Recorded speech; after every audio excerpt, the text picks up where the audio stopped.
Добрый день с космического побережья Флориды, где 4 астронавта вот-вот наденут скафандры для самого смелого испытательного полета НАСА за целое поколение. Наша цель – разгадать тайны Вселенной, чтобы изменить мир в воздухе и космосе. Множество людей по всему миру собираются, чтобы наблюдать за этим историческим моментом. Наша команда сплочена, мы готовы к полету. У меня уже несколько раз мурашки по коже пробегали. Эта миссия – возможность для нашего поколения. Это история человечества. Это история человечества. Вопрос не в том, идти или не идти. Вопрос в том, будете ли вы вести или будете следовать. Этот экипаж может стать первыми людьми, совершившими полет вокруг Луны за более чем полвека. Наш экипаж Артемиды-2 готов к запуску. Все готово. Вперед! 3, 2, 1. Запуск ускорителей и старт. Экипаж Артемиды-2 направляется к Луне. Начинается следующее великое путешествие человечества. Артемида и Артемида-2 напоминают нам, что наши величайшие главы еще не написаны. Отлично! Вперед, Артемида-2!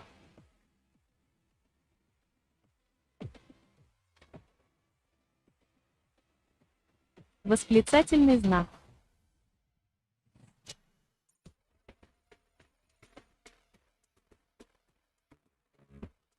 Суть в конечной цели. Луна теперь стала центром, фокусом этой миссии. Артемида-2 – это первый шаг к устойчивому присутствию за пределами Земли в глубоком космосе. И если нам это удастся, я думаю, Артемида-2 станет лишь первым крошечным препятствием на этом действительно долгом пути.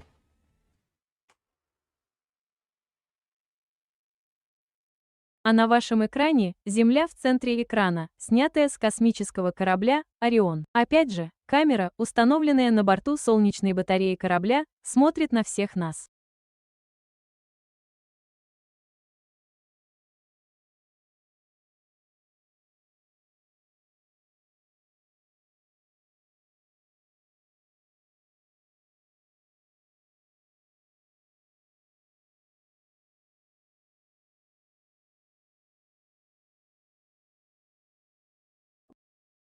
Это все то же самое, что и на тренировках. Это все то же самое, что и на тренировках, но в трехмерном формате.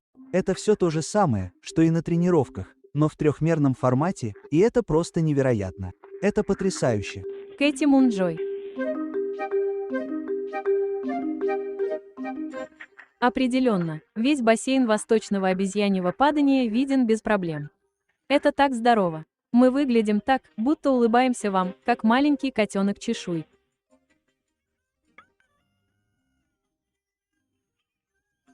Спасибо вам, ребята. Я думала, мы только что поймали раковину Актиоч. Если бы у меня была своя, я бы утопила ее вместе с вами.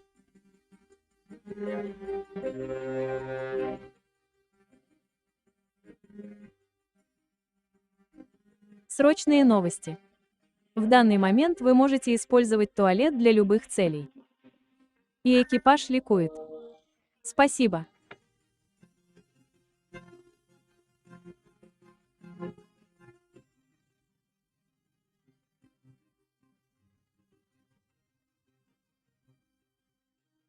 Да, мы поймали вид на Землю в первом окне, и теперь мы немного отвлеклись. Для меня это отличный пример того, почему мы отправляемся на эти миссии. Если вы не можете нести любовь к звездам, то что мы вообще делаем? Зачем нам вообще туда ехать?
This is Mission Control, Houston.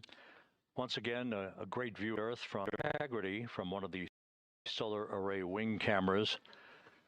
Now just 14,000 nautical miles from splashdown. Splashdown schedule for 7:07 and 8 seconds p.m.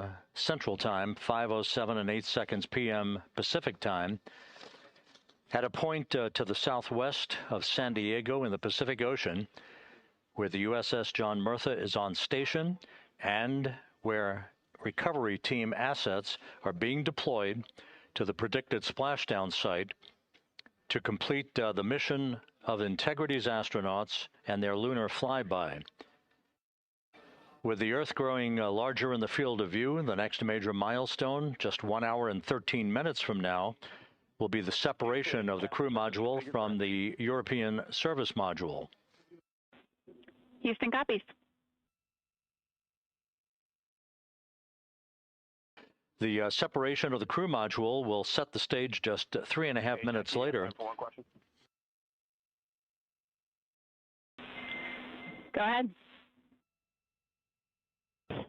When I was looking at the BFS-SM SEP, it was the exact same time as our predicted SM SEP. Can you just confirm we don't need that to be a touch later?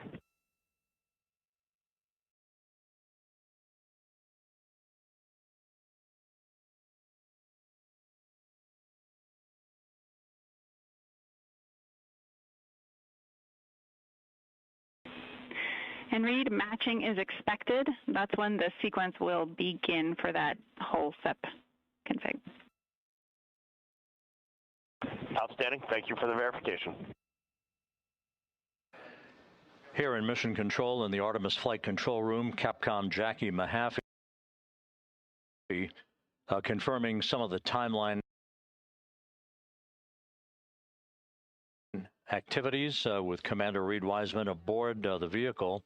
The crew has suited up in its launch and entry suits, ready to begin the critical phase of this mission. Their homecoming to a high-speed entry and a parachute-assisted splashdown in the Pacific. Once again, the next major milestone, 1 hour, 11 minutes from now, the separation of the crew module from the European service module as Artemis's astronauts head home to complete this historic flight.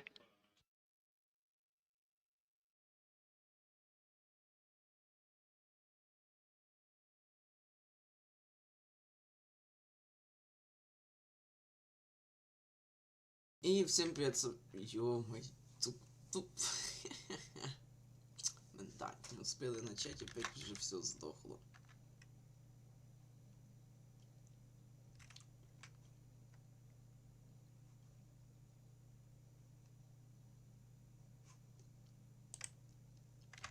Ладно, итак, всем привет, с вами снова я, IoSpace, и вы попали на 5-ю, последнюю часть одного из самых важнейших событий всего человечества. Это что за фигня вообще? Я в шоке. Боже, если вам надо запустить на стрим КСП, боже, ради всех богов всей космонавтики, запускайте до стрима, потому что запустить КСП, когда идет стрим, это что-то абсолютно невозможное. Особенно если идет сборка на 160 модов. Ладно, тогда давайте сейчас реально на всякий случай посидим без ютуба, потому что это капец. Это КСП жрет всю оперативку, реально. Так, ладно, поехали по новой. Да, как вы поняли, всем привет, с вами снова я, IoSpace. Вы попали на 5-ю и последнюю часть прямой трансляции одного из самых важных событий, как минимум в этом десятилетии точно, на прямую трансляцию очередную по миссии Artemis-2 в пилотируемого облета Луны уже по ее возврату, а именно приводнению.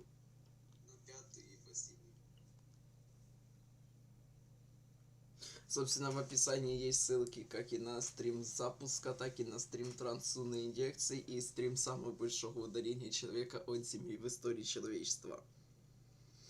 Впервые 7 декабря 1972 года, то есть За более чем 53 года человечество наконец-то отправилось за пределы Низкой Околоземной Орбиты и совершило самый дальний пилотируемый полет в истории человечества.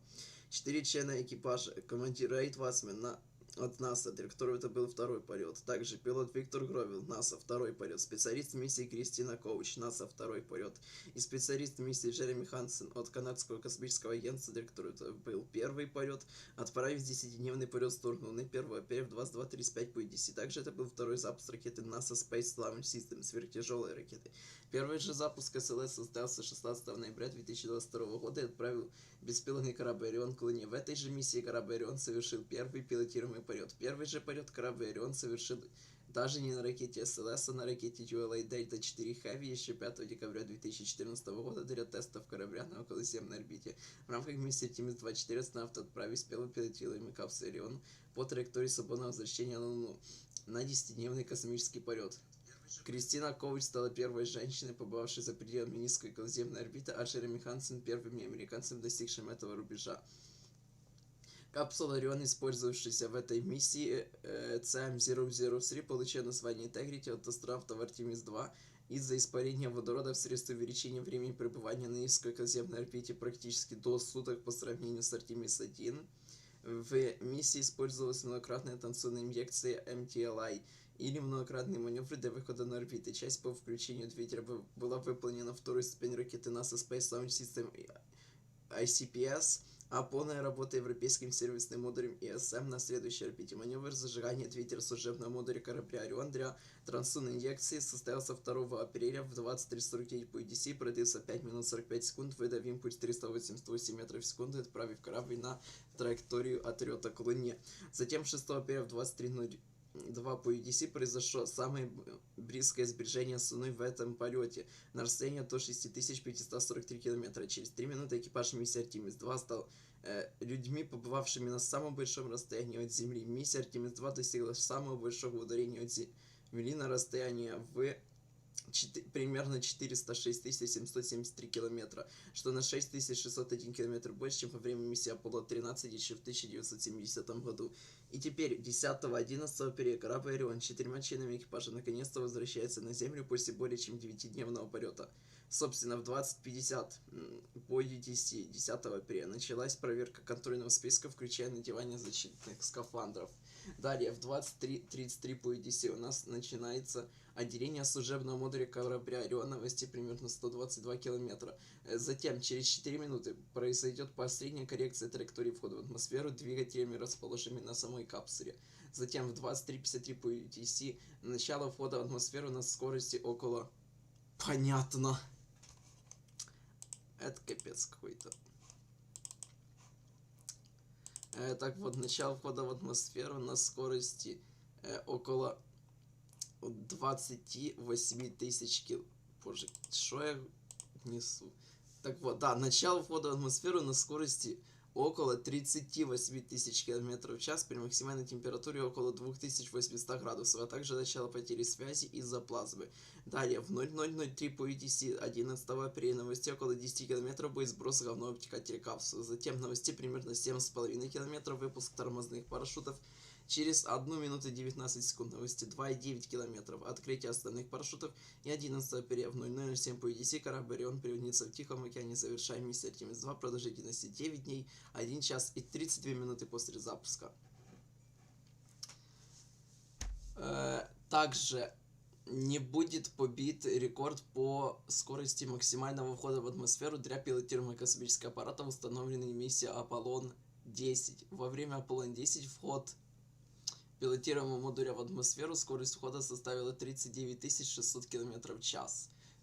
Но при том все равно, хоть и рекорд не будет побит, тепловая нагрузка составит примерно в 2 раза более, чем при спуске с Низкой Околоземной Орбиты. Будет достигнута температура 2800 градусов, когда для Crew Dragon максимальная температура не более 1900 градусов, для Space Shuttle 1650 была при входах в атмосферу.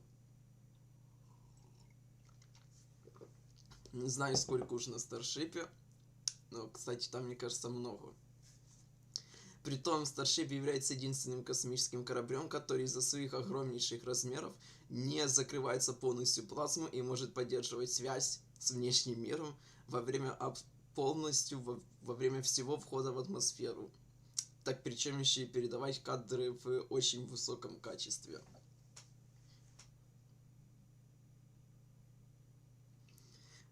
Тепловой щит кря не сделает, потому что траекторию входа в атмосферу по сравнению с Artemis-1 изменили. Она, насколько мне известно, стала более...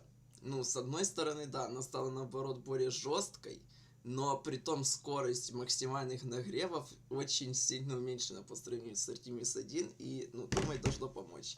На Артемиде 3 тепловой щит уже поменяют, хотя там в целом пофигу, потому что там спуск будет всего лишь с Низкой Околоземной Орбиты. А вот на 4-ю то уж точно надо что-то делать.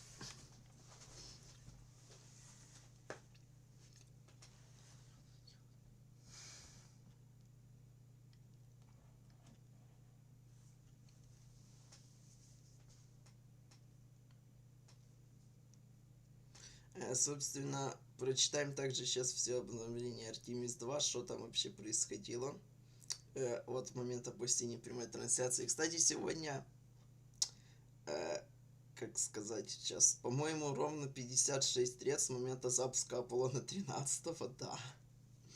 Замечательно вообще.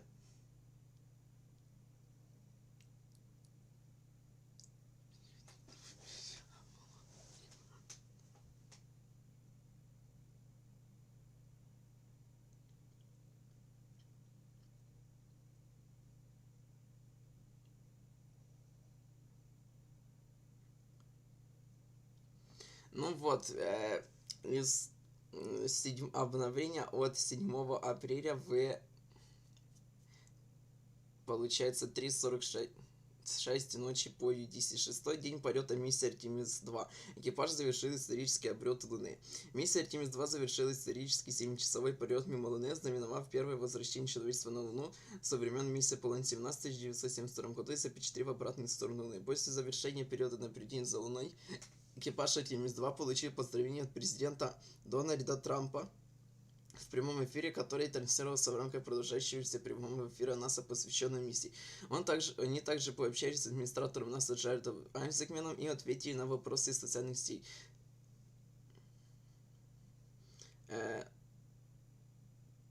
Тогда расстояние от... ладно, это не про то. Так вот, во время запланированной 40-минутной потери связи, когда Орион проходил за Луной, космический корабль и его экипаж совершили максимальное сближение в 23:00 по UTC на высоте около, собственно, 6543 километров над поверхностью. 2 минуты спустя экипаж достиг максимального расстояния от Земли в истории на расстоянии около 406 700 километров, установив новый рекорд для пилотируемых космических полетов. Пролетая над обратной стороной Луны, экипаж фотографировал и описывал особенности рельефа, включая ударные кратеры, древние лавовые потоки, а также трещины и крепли на поверхности, образовавшиеся в процессе медленной эволюции Луны. Они также отмечали различия в цвете, яркости и текстуре, которые дают ученым подсказки, помогающие понять состав и историю лунной поверхности. Экипаж стал свидетелем захода Земли, момент, когда Земля опустилась за лунный горизонт, когда Орион двигался позади Луны, и также восхода Земли, когда космический аппарат появился с противоположного края Луны. По завершении периода наблюдения за Луной экипаж стал свидетелями почти часового солнечного затмения, когда космический корабль, Луна и Солнце выстроились в одну линию. Наблюдая за большей частью затемненной Луны, экипаж проанализировал солнечную корону, самую меньшую атмосферу Солнца, которая виднелась по краю Луны. Во время затмения у экипажа появилась возможность понаблюдать за некоторыми редко наблюдаемыми явлениями, которые были видны только на неосвещенной части Луны. Они сообщали о 6 вспышках света, вызванными падением метеоритов на лунную поверхность со скоростью в несколько тысяч километров в час. Ученые же с нетерпением ждут этих снимков, а также многих других, полученных во время полета мимо Луны. После того, как данные Луне будут переданы, они уже, кстати, были переданы с космического аппарата в течение той ночи, ученые узнают, то есть изучат изображения, аудиозаписи и другие данные, чтобы точнее определить время и местоположение ударов метеоритов, а также запросить информацию любителей, наблюдавших за Луной в то время. Экипаж обсудит свои наблюдения с группой ученых обсудил уже во вторник, 7 апреля. Следующее обновление было, получается, 7 апреля в 15:30.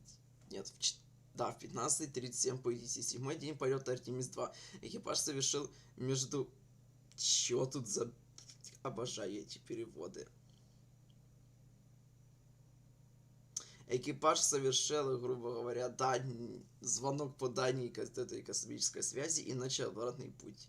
Тут перевод написал, что междугородный звонок. Да, подумаешь, всего-то лишь города в кавычках на расстоянии 400 тысяч километров.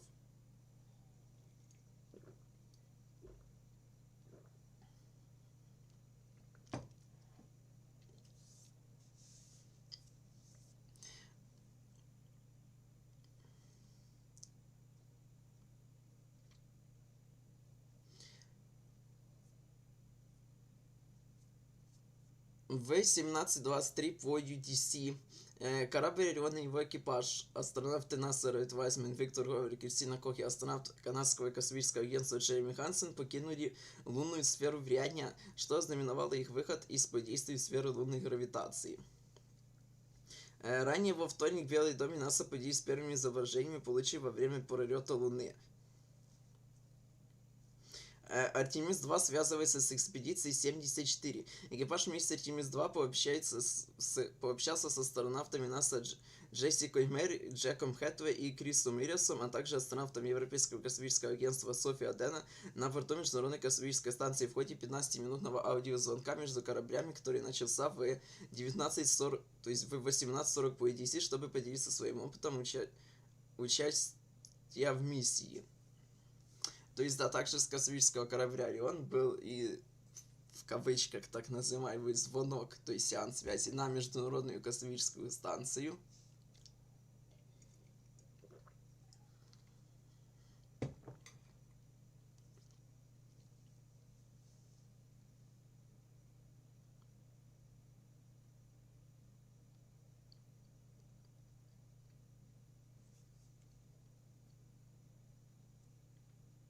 Следующее обновление 8 апреля в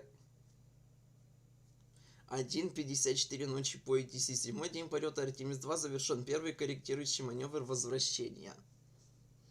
В 00:03 по ETC Орион, получивший название Так-же, включил свой двигатель на 15 секунд, что выдало импульс на 1,6 фута в секунду. То есть всего лишь где-то полметра в секунду маневра.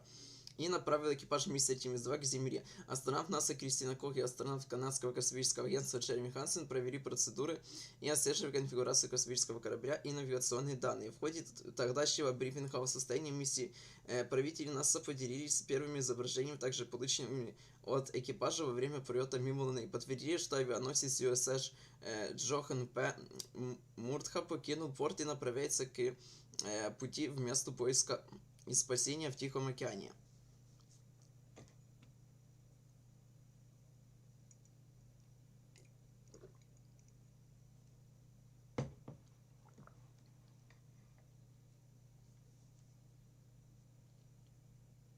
Следующее обновление было 8 апреля в 15:37 по EDC. 8-й день полета Artemis-2.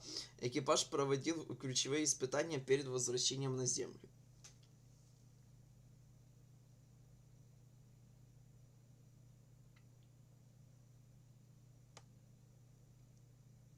На момент пробуждения тогда экипаж находился на расстоянии порядка 350 тысяч километров от Земли. Поддержание здоровья. Астронавты НАСА Рейд Wiseman, Виктор Говард и Кристина Кох, а также астронавт Канадского Космического Агентства Джереми Хансен выполняли ежедневные упражнения с маховиком в рамках физической подготовки миссии. Маховик использует систему на основе тросов, которые поддерживают как аэробные тренировки, такие как гребля, так и упражнения с сопротивлением, включая приседания и становую тягу. Кстати, во время вот таких тренировок приходится мало того, что ставить космический корабль в специальное положение, так он все равно еще и трясется довольно сильно от этого. На камерах солнечных панелей это прям хорошо заметно, поскольку вакуум отдавать, эти нагрузки некуда, поэтому вот такое вот происходит.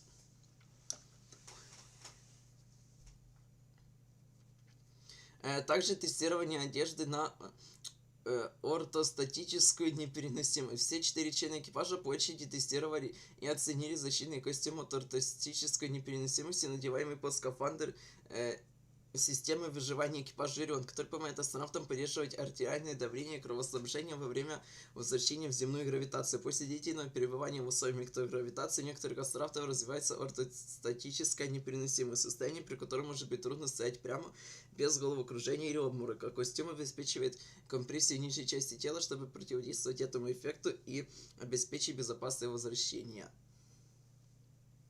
Взятие под контроль Ориона. После обеда экипаж взял управление на Ориона под свой контроль в примерно 2:55 ночи по EDC для очередной демонстрации ручного пилотирования. То есть, используя повреждение космического корабля Орион, экипаж навел космический аппарат на заданную цель, затем направил его в положение, ориентированное хвостом к Солнцу. Это позволило получить больше данных о маневрировании, а также системах наведения, навигации и управления. Ручное управление капсулой для достижения положения хвостом к Солнцу позволило экипажу контролировать температурный режим и выработку электроэнергии. В четверг также экипаж и группа управления полетом начали подготовку и изучение процедур входа в атмосферу перед приводнением.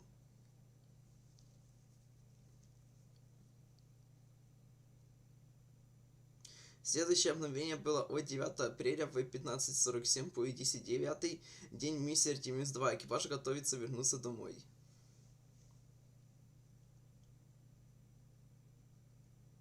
Свой последний день в космосе экипаж миссии Artemis-2 начался на расстоянии порядка 280 тысяч километров от Земли, что как-то много, по-моему. Но тут написано 147 337 миль, уж точно не знаю, сколько это в километрах, но мне кажется, примерно... Не, ну не 280, хорошо. 250 тысяч точно километров, то даже больше. Ладно, неважно уж.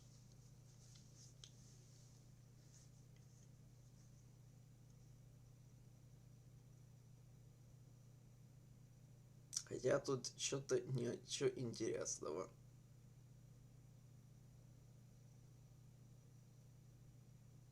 Там есть инфографики приводнения, но то уже как-то потом.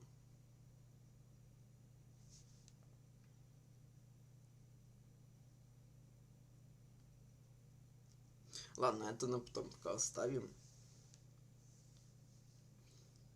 Следующее обновление было 10 апреля в 4:02 по EDC. День 9 и полета Artemis-2. Завершено второе корректирующее зажигание двигателя для возвращения. В 2:53 по EDC космический корабль Орион включил двигатель на 9 секунд, создав импульс также примерно в полметра в секунду и толкнув экипаж миссии Artemis-2 к Земле. Экипаж уже преодолел более половины пути. Примерно за 2 часа до включения двигателя произошла неожиданная потеря сигнала обратной связи во время изменения скорости передачи данных, что повлияло на передачу сообщений и телеметрии с космического аппарата на Землю. Двусторонняя связь была восстановлена, и вскоре после этого диспетчера полета возобновили подготовку к предстоящему включению двигателя вместе с экипажем. Блин, у них что-то реально дофигища проблем со связью происходит, боже. Не пора ли задуматься о Старлинке, хотя... Возможно, конечно, к полетам на Луне, к Луне то не особо поможет, но пока они еще там довольно близко к Земле, то уж точно.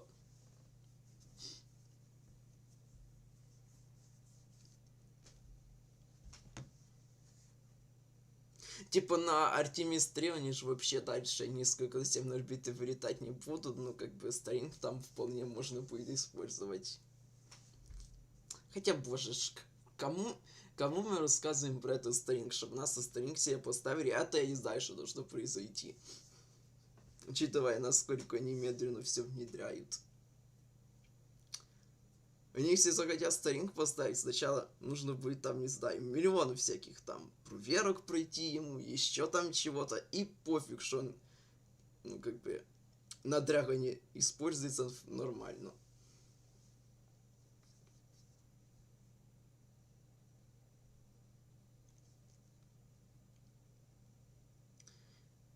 Так, ладно, следующее обновление было 10 апреля в 15:38 по 10 день полета Artemis-2. Экипаж готовится к финальному запуску двигателей и приводнению.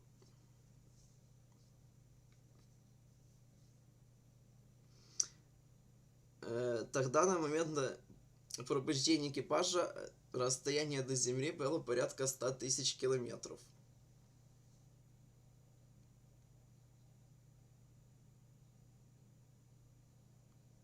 И тут тоже ничего особо интересного нету.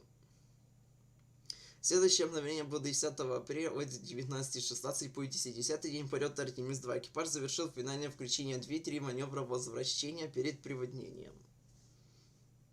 В 18:53 по ETC космический корабль включил двигатель на 8 секунд, что привело к изменению скорости примерно на 1,8 метров в секунду. Нет, вру, не на 1,8.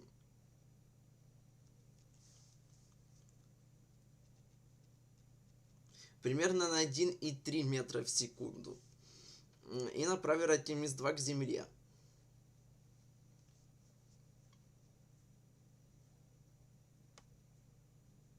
Ну и на этом все. И последнее обновление было 10 апреля в 22:26 по UTC. Ну то есть вот буквально недавно. 10-й день полета Artemis-2. Прямая трансляция возвращения в атмосферу. Замечательное обновление, очень полезная информация. Спасибо. И больше ничего там нету.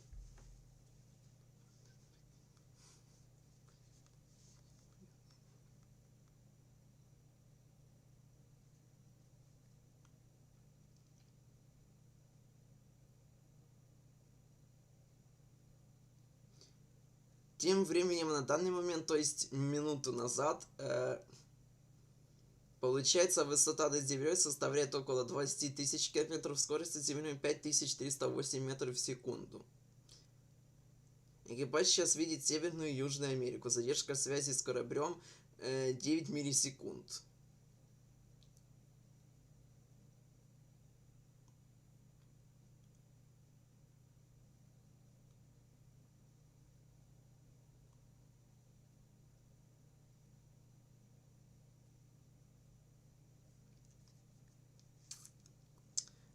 Также вот что еще хочется рассказать, хотя думаю все и так про это уже в курсе, кто хоть немного интересуется данной миссией. Но еще раз, боже, я не перестану про это говорить, потому что это абсолютное возмущение в сторону вообще всей программы. Я абсолютно не понимаю, как за такие огромные бабки, за такое большое время можно вообще было такое допустить. А именно, одна из своих любимых тем — древность ракеты NASA Space Launch System. Я прям полностью разобрал все, из чего что состоит и насколько она древняя.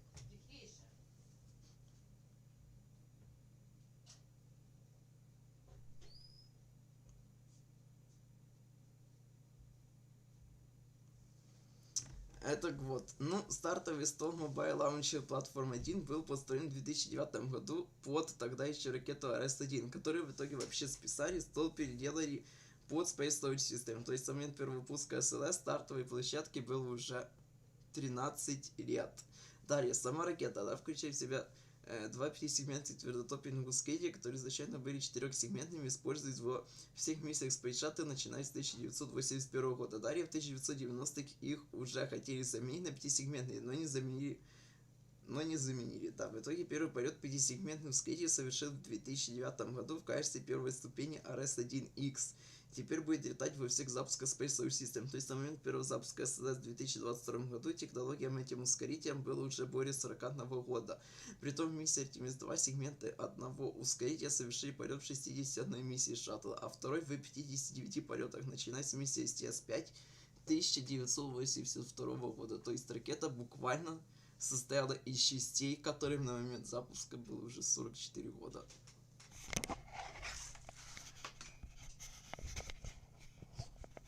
Далее, первая ступень. Это также переработка основного топливного бака Space Shuttle технологии конца 1970-х годов. Двигатели первой ступени RS-25 также из программы шаттлов, история которых вообще восходит к 1960-м годам, когда НАСА разрабатывает новый двигатель верхних ступеней, который исходит из двигателей J2 ракеты Saturn-1B и Saturn-5, разработка которого началась в 1960 году. Первый же полет он совершил в 1966 году.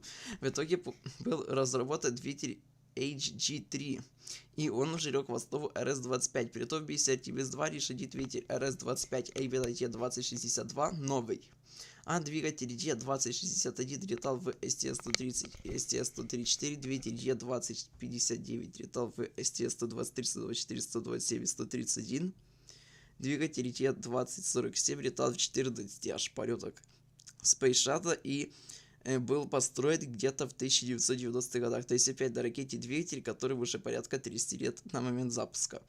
А наработка двигателей RS-25 вообще 62 года.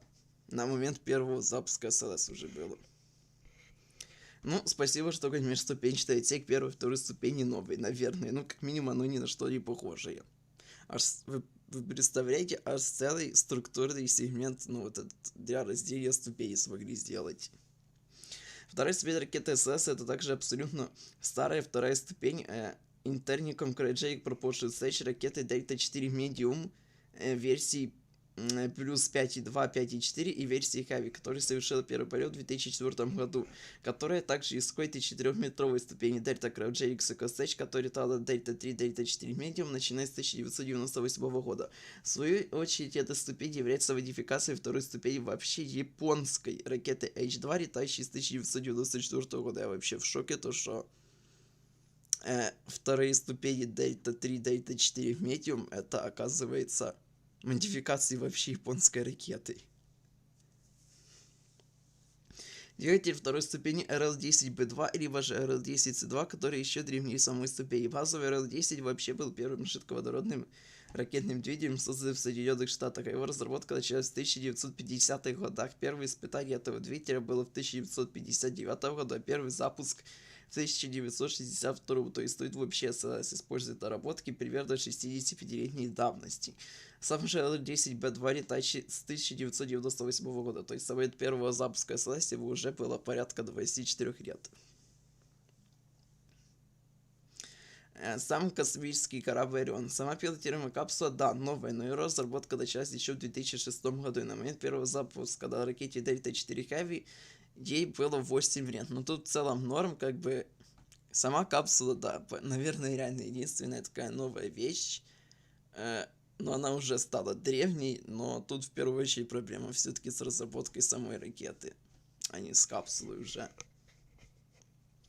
Сервисный модуль корабля European Service Module, который является модификацией служебного модуля европейского грузового космического корабля ATV Autonomous Transfer Vehicle, который летал с 2008 года, а его разработка началась с 1995 года. То есть на момент его первого полета в составе Artemis-1 этим наработкам было уже порядка 27 лет. Основным двигателем этого служебного модуля является AG-10, который летал, начиная с, внимания, 1958 года. На верхних ступенях просто огромнейшее количество разных ракет, а также на служебных модулях космических кораблей Apollo и был маневровым двигателем челноков Space Shuttle. Причем двигатель, который используется в миссии Artemis-2, уже летал в 6 миссиях Space Shuttle Atlantis, то есть на момент запуска двигателю уже не менее 20 лет. А наработкам этого движка на момент первого полета этого служебного модуля в 2022 году было 65 лет. Также на этом служебном модуле устанавливается 8 двигателей R4D, который разрабатывался еще в 1960-х годах, также для служебного модуля корабля Apollo, и совершили первый полет в 1966 году. 24 двигателя активной системы управления РСУ по 220 ньютонов также, вероятно, являются двигателями, использующимися на том же служебном модуле корабля ATV Европейского Космического Агентства. Система аварийного спасения корабля хоть и включает в себя наработки 1960-х годов, но вроде как включает в себя новые двигатели, и ее разработка началась примерно в 2006 году.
Тем временем про ракету Ньюгрен, хотя это сюда вообще не подходит под этот стрим, но есть новости. Третий ускоритель тяжелой ракеты Voyager Ньюгрен получил название No It's Necessary. К слову, этот ускоритель аллоцирован для запуска Moon Mark 1 к Луне, который, возможно, будет уже в начале лета этого года. Первые две ступени у нас называли So You Telling Me то есть So You Telling Me This Change, а второй Never Tell Me This. Кстати, вторая и первая ступень, вот это Never Tell Me This, также полетит в третьем полете Ньюгрена, который все никак не могут запустить, а все время переносят. Ракету, кстати, вроде бы собрали уже, ну типа состыковали, но ее еще что-то не выкатывают, а еще надо проводить прожиг и VDR.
Тем временем экипаж космического корабля Орион уже надел свои скафандры, и примерно через, получается, 25 минут связь с кораблем переведут с дальней Deep Space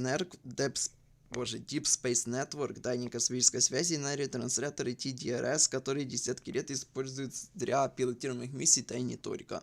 Администратор НАСА Джаред Айзекман также уже прибыл на борт корабля USS Джохан П. Муртха, который встречает астронавтов.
The Artemis-2 mission is a test mission of the Orion space capsule. Artemis-2 will be the first time we put humans on this rocket. We're going back to the moon because it's the next step in our journey to Mars. We were always going to the moon. Pushing ourselves to explore is just we are. That's a part of being a human.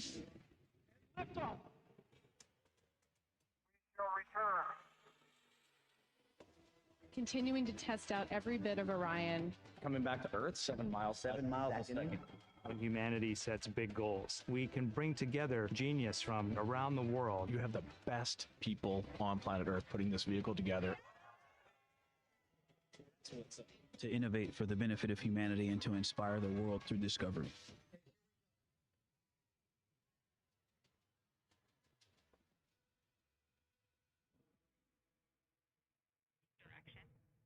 '19th, 1972, 2:25 p.m. Eastern Standard Time. The Command Module America splashes down in the Pacific with Gene Cernan, Ron Evans, and Jack Schmidt aboard as the Apollo 17 mission came to an end, along with humanity's first series of expeditions to the moon. Today at this hour, you are looking live at our planet from the Integrity spacecraft, heading for a splashdown in the Pacific off the coast of San Diego just 1 hour and 35 minutes from now. And good day from the Artemis Flight Control Room here at the Johnson Space Center in Houston, where the entry flight control team is on duty at this hour, led by Flight Director Rick Henfling, joined on console with the voice you'll hear talking to the crew throughout the course of the between safely and successfully. And so for Artemis-2, we are going to fly a profile that ensures the spacecraft will not see that same type of pressure profile. And so the trial assisting on Artemis-2 will not be like the ones we saw on Artemis-1. Rick Henfling indicated that the orientation of the spacecraft and the shortening of the distance of transit to the splashdown zone from the point of entry interface when we reach the top of the Earth's atmosphere, which will be coming up at 6:53 and 30 seconds p.m. Central Time, should do the trick in minimizing the deleterious forces against that heat shield that were noticed on the Artemis-1 mission. We think we see a beautiful sunrise over the west coast of Australia.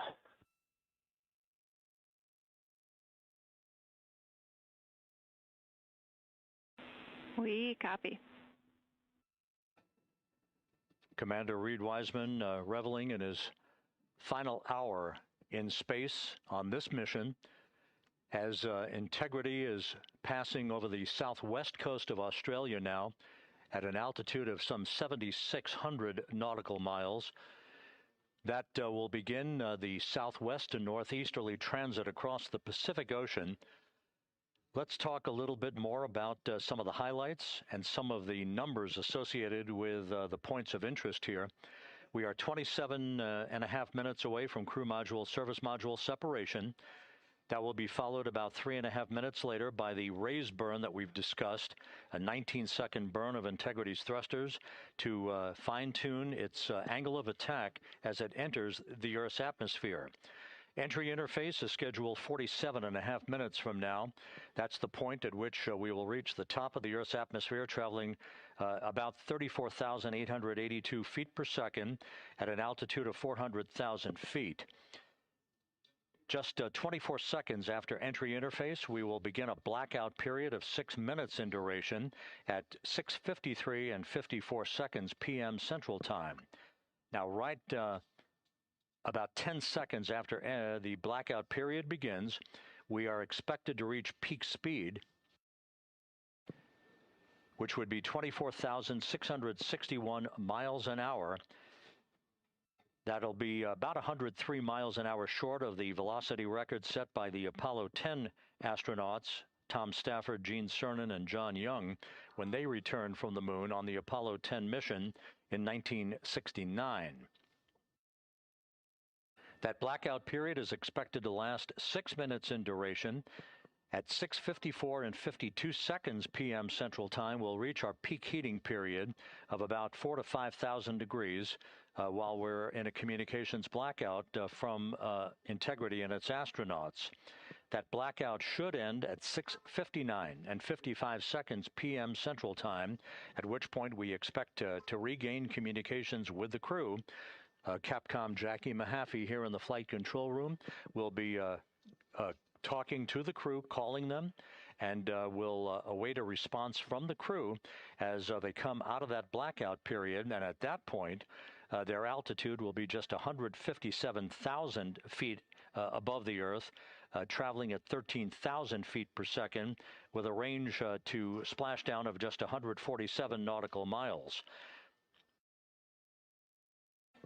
From that point on, the next key series of events will be the deployment of a series of parachutes that we discussed before. First, the forward bay cover chute deploy that will pull the forward bay cover away from the top of Integrity, followed by drogue chute deploy, and then the main chute deploy that's expected at 7:04 and 44 seconds p.m. Central Time. That will begin the gentle descent of Integrity towards its splashdown at just a velocity of just 19 miles an hour, and that will begin the recovery operations that you just heard Megan Cruz discuss with her folks on the USS John Murtha.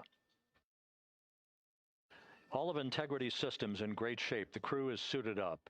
Leak checks complete as we stand by for the next major milestone, which will be the crew module service module separation just 24.5 minutes from now.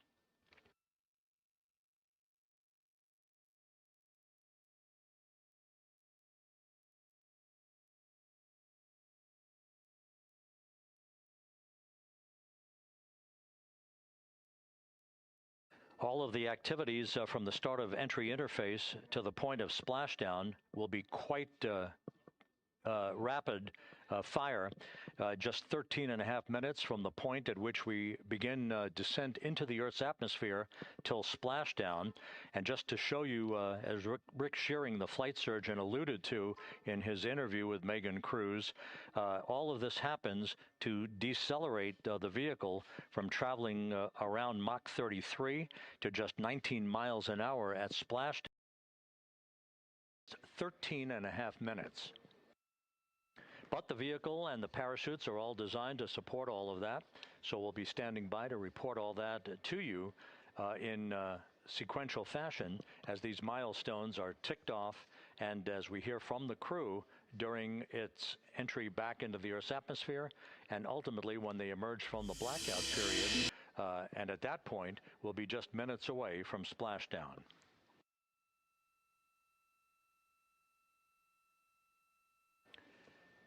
So with all of those preparations ongoing, we can return here briefly for another report from the USS John P. Murtha and Megan Cruz. Megan?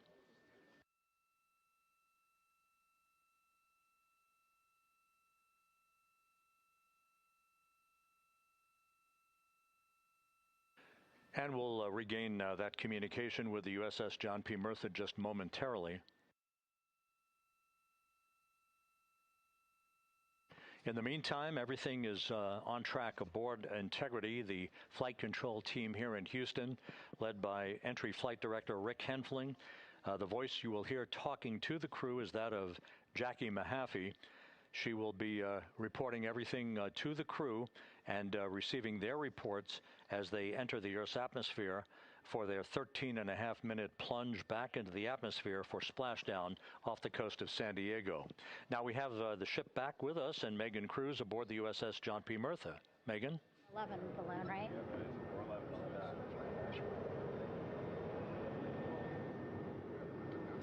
Hey, Rob, yeah, the excitement is really building here on the ship. I'm watching right now one of the weather balloons being lofted up from the ship. Again, weather balloons, very important for us to make sure that we are tracking the right kind of weather and also the data that's needed for what's called our Sasquatch team. Again, it's a team out of NASA that basically makes sure that the debris that comes off of Orion, again, some of those pieces of the parachute system, make sure that they don't fall on us here in the sea, and also our aerial assets, our folks in helicopters. So watching that float away right now. But with me right now is Captain Eric Kenny. He's the commanding officer of the John P. Murtha naval ship. Thank you so much for being here. There are so many moving parts that you have to keep an eye on. That's absolutely right, yeah. But first of all, on behalf of the crew of USS John P. Murtha, Megan, thanks for having me on today. Happy to tell you what we're doing and excited to get the interview started. Yeah, absolutely. Why don't we actually take a look at the flight deck here? We'll start there. Basically, we also, while watching this weather balloon float away, we noticed all 4 helicopters leave the flight deck. We now have an empty flight deck. We had 2 imagery helos as well as the 2 crew helicopters that will go recover the crew. This is just one of the many things that, again, our ship of 550 people, it's something that you oversee as commanding officer. Yeah, absolutely. Every commanding officer, I would say really every naval service member, our priority is always safety. And as the commanding officer, I take that as one of my primary roles here on board. Mission accomplishment is important, safety always. So my day really has, I would say my message to the crew has sort of changed over the past 24 hours. As we're leading up to today, we've been building up the excitement and motivating the team for the training that we've executed. But really over the past 24 hours, now I'm trying to get us to slow down a little bit. Trust our training, right? Don't believe all the hype. Don't believe everything that's going on. Just let's trust what we've done to get to this point. And if we do that, we'll be successful today. Mm-hmm. And also part of the big success is obviously the coordination between NASA and the U.S. military. How does it feel being able to support the human space program we have? Yeah, I mean, since 1959 with Mercury, Gemini, Apollo, the history between NASA and the Navy has been in lockstep. But like any other skill, if you don't practice it regularly, that skill atrophies. So we've had a few decades off from that. But, over the past 4 or 5 years, really with this ship over the past year, we've constantly trained and working for this moment right here. Building up the hype, but to get to this point today, to be able to trust all the training we've done. We've worked with, working with NASA, the Air Force, the medical team, dive team. You want to talk about high-performance organizations coming together, working in unison? We are seeing that here on board the USS John P. Murtha, and I can't be more proud of all the work everyone's doing. Yeah, you had some great words this morning saying just that, again, that it's really nice to see everybody working together and so excited. I mean, you just became the commanding officer of this ship back in February. How does it personally feel for you to be a part of this historic moment today? Yeah, I mean, first and foremost, I'd say any opportunity to command any warship in the United States Navy is a tremendous honor, is a pinnacle of any naval officer's career. That being said, as my change of command was approaching, and I realized that Artemis was going to be in the window here, to say that I'm humbled and honored to be here is an understatement. What really just excites me is the opportunity to see this crew, who has been training so hard over the past year plus, come together. It is what inspires me. Listening to NASA and the ownership and pride they take.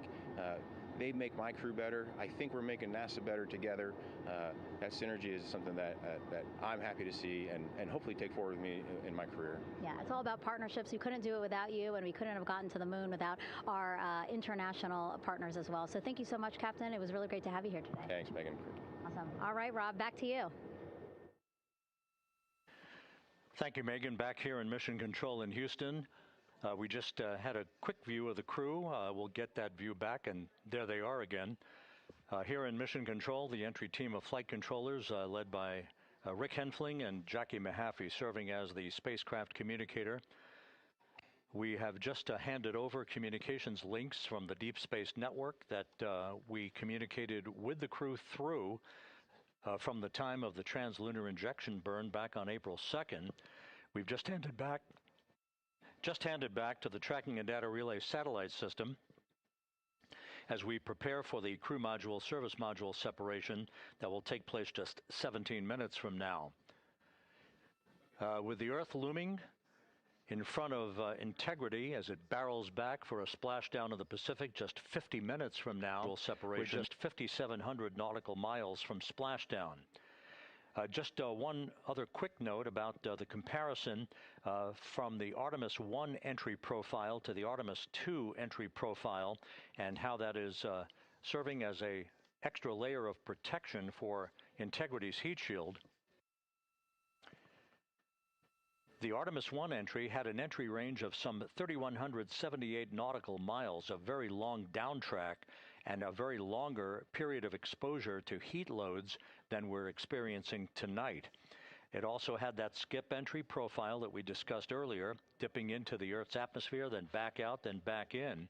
It was about 20 minutes of exposure. Integrity, Houston, comm check on TDRS.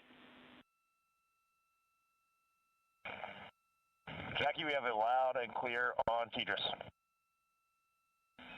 We have you the same. And there's one of the weather balloons being deployed from the USS John P. Murtha.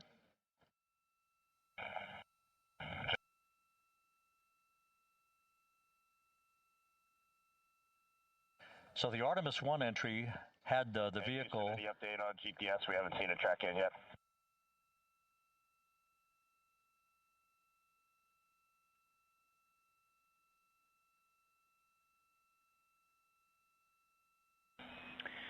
Reid, we are watching. We are starting to get into the window where they may start acquiring, so should be within the next 10 minutes.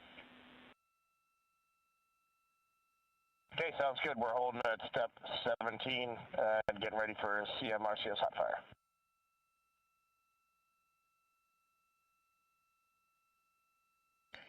And that exchange indicating that we are expecting to acquire data from the GPS system on board. That'll be a navigational tool that will basically tell Integrity's computers that they're on track down the center line of the corridor for the entry interface that will lead them to their splashdown point.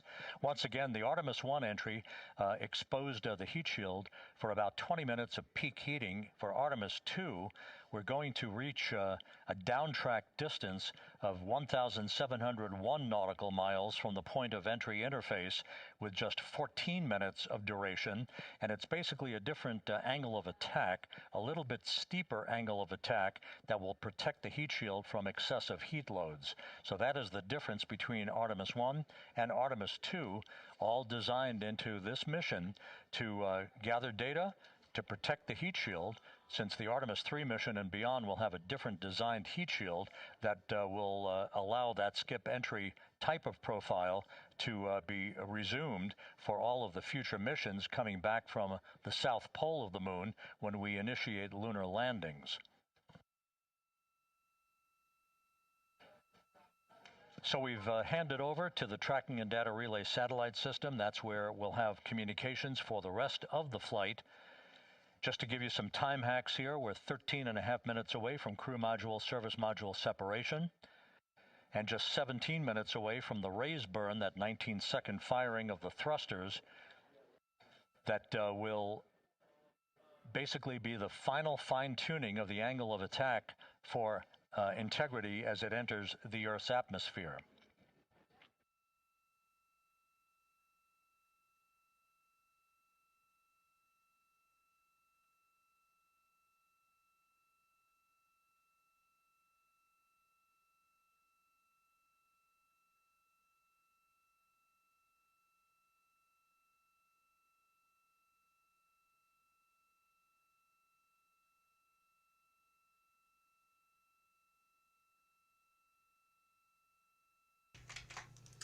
Боже, короче, And once again, a dueling box view of some of the assets that are involved in recovery operations today.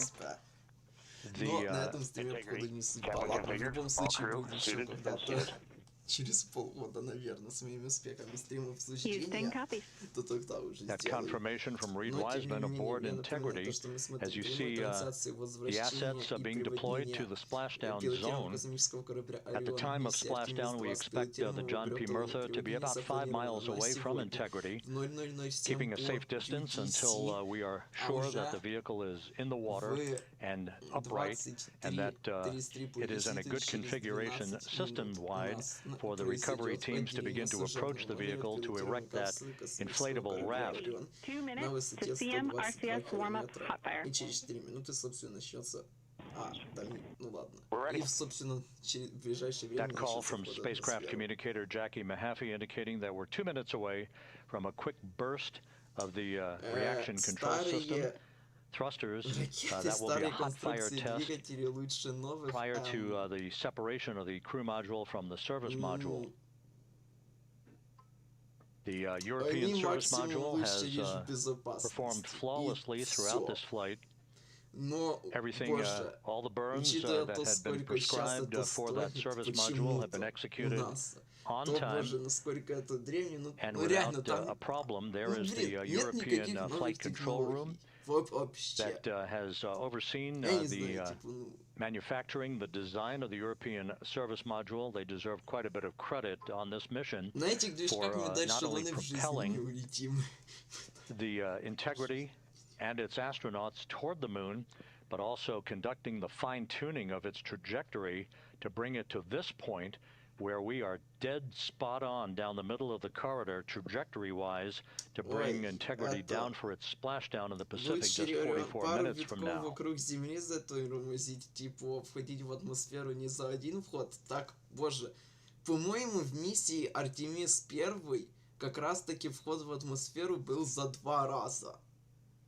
То есть они сначала входили в атмосферу там на большой высоте, тормозились, выходили на орбиту, потом входили в атмосферу 2-й раз. Но, собственно, из-за того, что тепловой щит очень долго пребывал под большими тепловыми нагрузками, он, как бы, можно так сказать, износился намного больше, ну, довольно больше, чем ожидалось. Поэтому в этот раз What you're looking at is a computer-generated visualization based on real-time telemetry from Integrity, в атмосферу, чтобы вот currently это traveling предотвратить. about 16,000 miles an hour.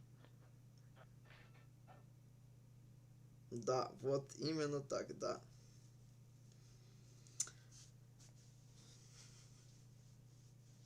А чтобы тормозить его движком, выводить на орбиту, у них топлива столько нету. Integrity traveling about 16,000 miles an hour. О, так, расстояние уже порядка 8000 километров до Земли остается. Now just about 5,100 miles from Скорость уже Earth. почти Splashdown scheduled 43 minutes from now. We're just 9.5 minutes away from the crew module service module separation.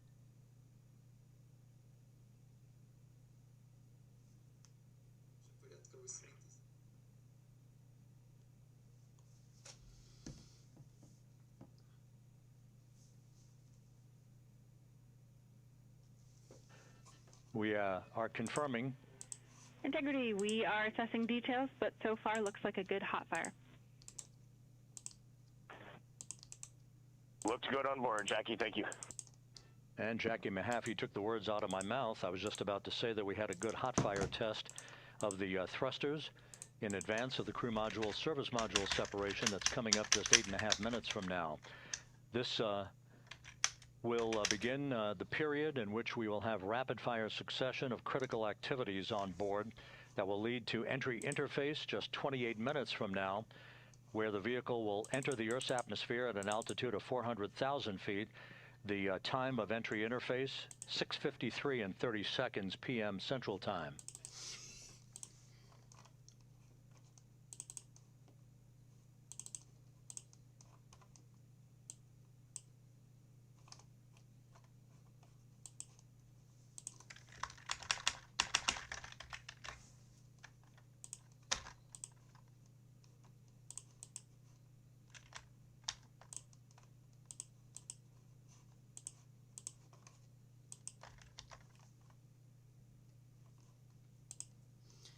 Кстати, вот также из новостей на Орионе произошла утечка гелия. Экипажу Artemis-2, конечно, ничего не угрожало, но это интересная история, как НАСА проверили скорее. Также второй момент утекает все.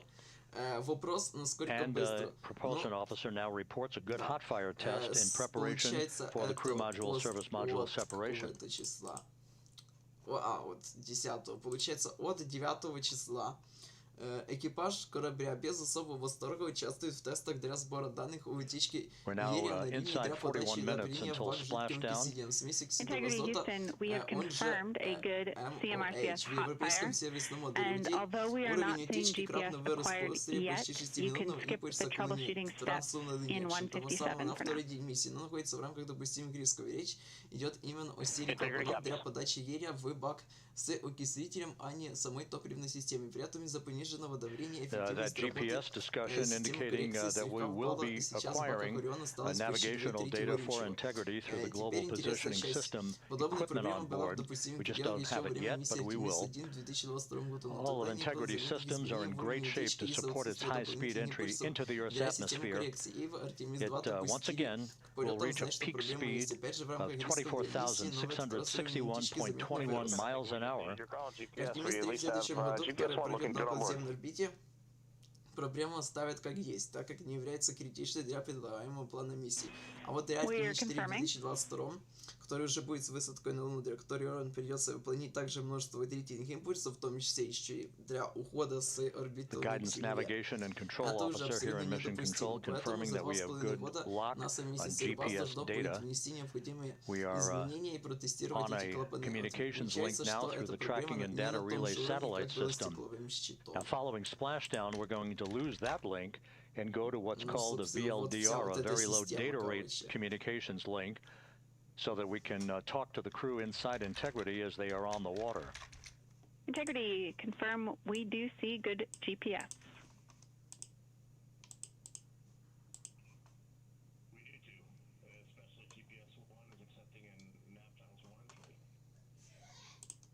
Кстати, технически это самое далекое селфи в истории. Вон там видно в верхнем и в центральном окне два члена экипажа Ориона. Фото сделано с солнечной панели.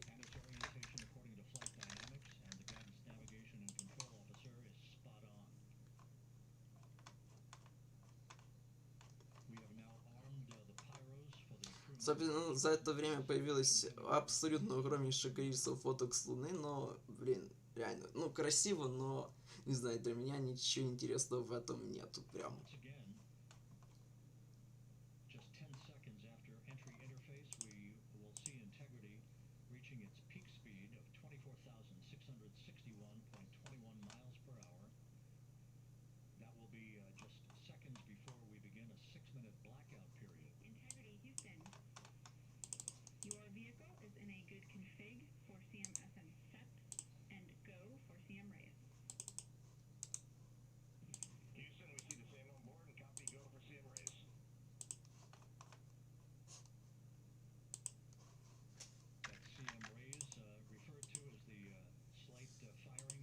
Итак, тем временем у нас остается 4 минуты до отделения служебного модуля от космического корабля Орион. Of the aft end of the vehicle so that it's tilted a bit upward, providing the final angle of attack as the vehicle enters the Earth's atmosphere. This being the mitigating factor that will reduce heat loads on the heat shield as we reach a point downrange from the start of entry interface, some 1,701 nautical miles to the splashdown site.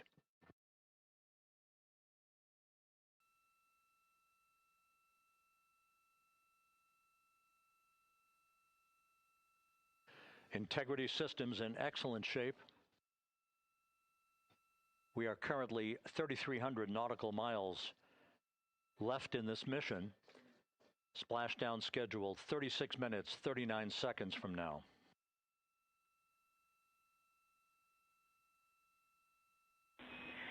Integrity Houston, for the two enabled prop cautions, what happened is while the thrusters were firing, multiple pressure sensors on each of the strings diverged a bit from each other. Those limits look to be set pretty tight. We think it could happen again when the thrusters fire in the future, so we are going to suppress those messages. We concur with suppress, not inhibit. Thank you. That exchange between Jackie Mahaffey, our Capcom for tonight, and Reid Wiseman aboard Integrity, indicating basically to ignore sensor data. All of Integrity systems are in good shape.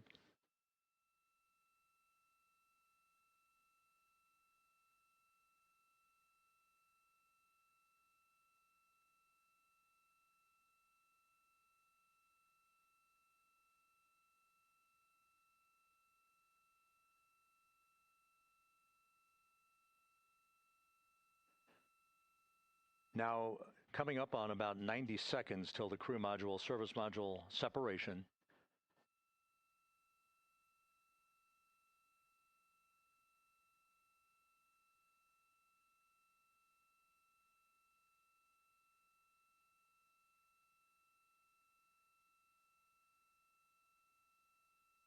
All quiet here in Mission Control as we enter the most critical phase of the completion of this flight.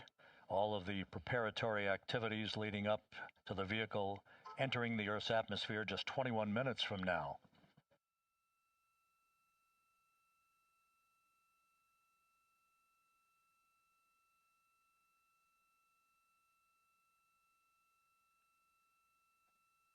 Coming up on 1 minute. Mark 1 minute till crew module, service module separation.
And we have confirmation of crew module, service module separation, and a great view, albeit momentarily. Блин, офигеть, шикарные кадры, но как всегда у этих кретинов все залагало, молодцы.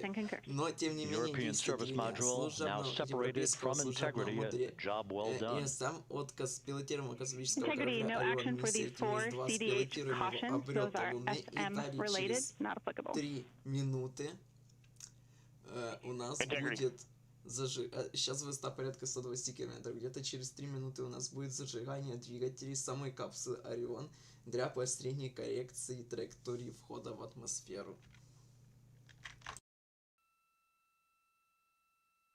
So, with Integrity now flying free on its own for the remaining 32 minutes of this mission, next up, the raise burn, a 19-second firing of Integrity's thrusters. GPS 2.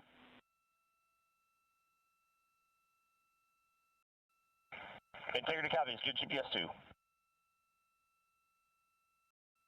Coming up on the 2-minute mark until the raise burn. Again, this is the final tweaking of the orientation of Integrity to put it in the right angle, if you will, the angle of attack that it will fly in during its entrance into the Earth's atmosphere. Entry interface now just 18 minutes, 25 seconds away. This is a visualization, but driven by real-time telemetry. This is the maneuvering of Integrity to the raise burn orientation. Just 2,800 miles from Earth.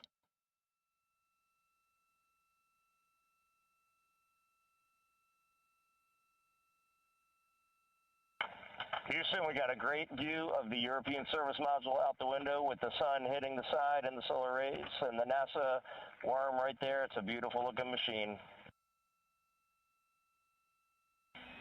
Roger.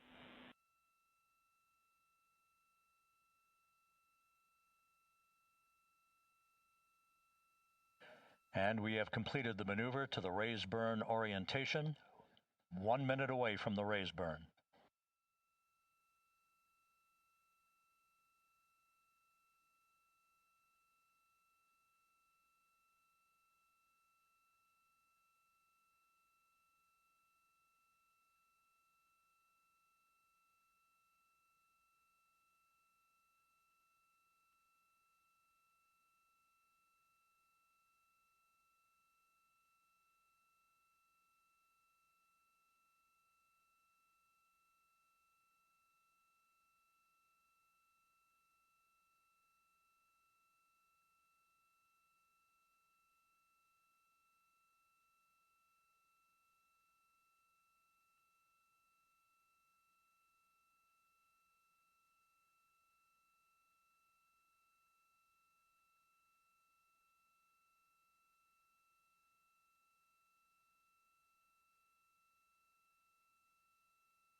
And the crew module raise burn is underway, a 19-second firing of the thrusters. И есть зажигание двигателей космического корабля Орион на самой капсуле для последней коррекции траектории входа в атмосферу Земли. Integrity, good. CM raise burn. Your flight path angle is within limits.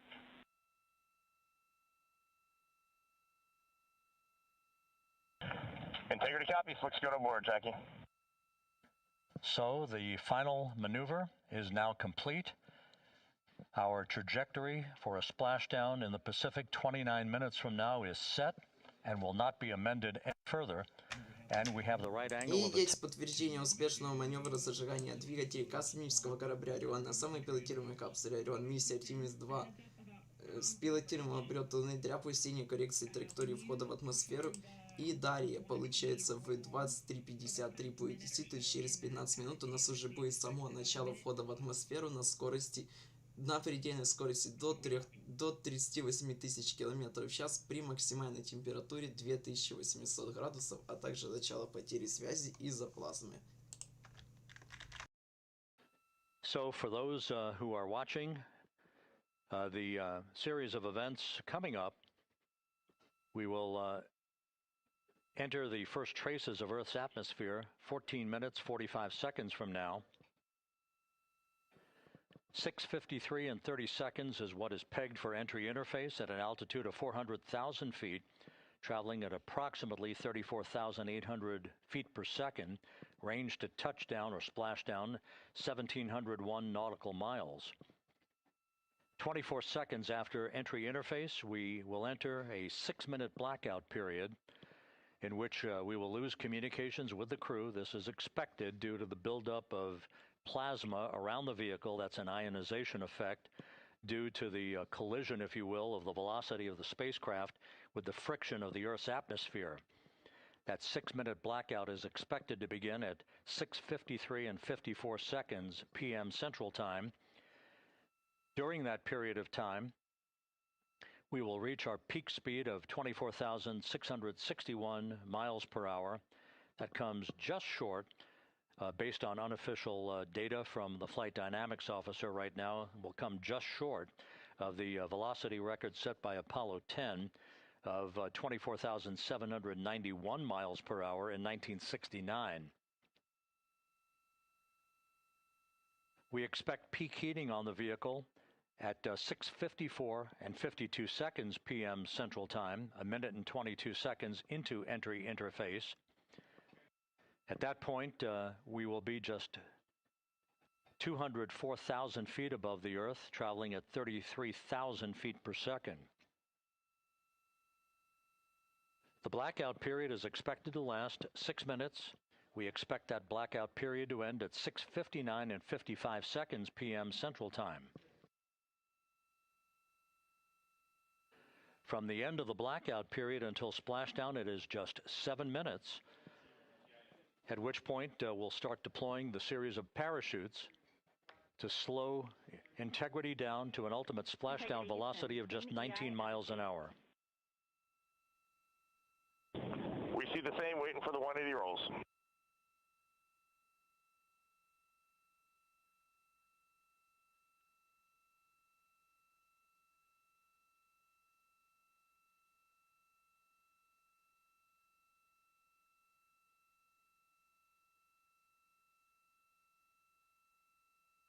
The parachute deployment sequence, once again, will come in several segments, but in rapid-fire succession. And we have a great view of the moon out window 2. Looks a little smaller than yesterday. Guess we'll have to go back.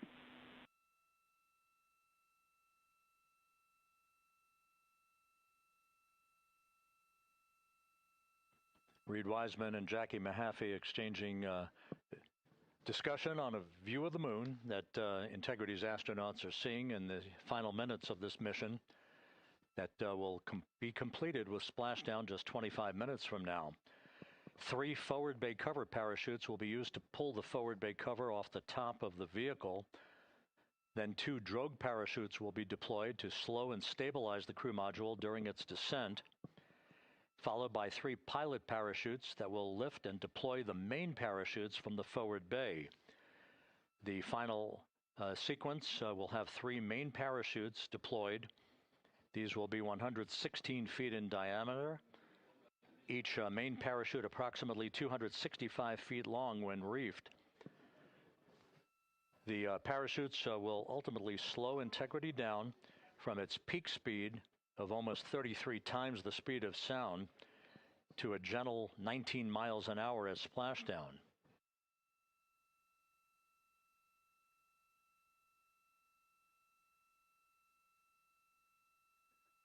The vehicle is now currently in a roll to the proper attitude for entry interface. Our trajectory is right on according to flight dynamics.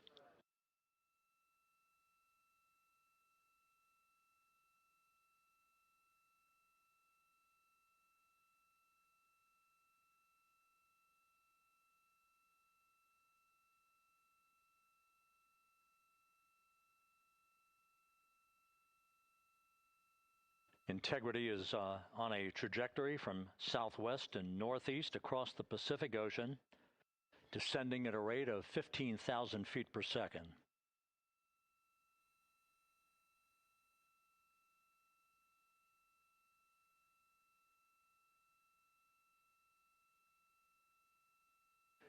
Range to touchdown 4,300 nautical miles, all the systems in excellent shape.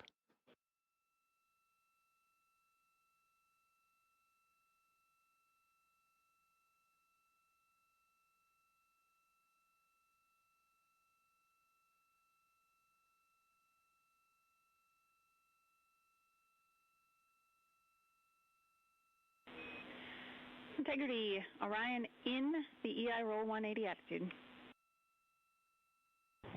Looks good on board, Jackie.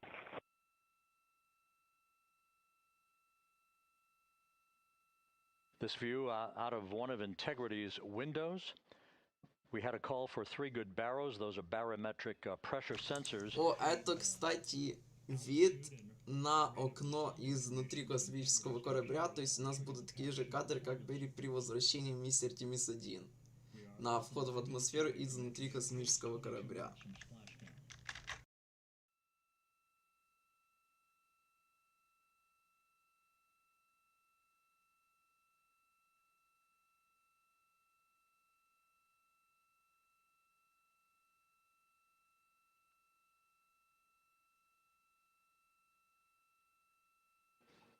You can see the reflection of one of the crew members in the window.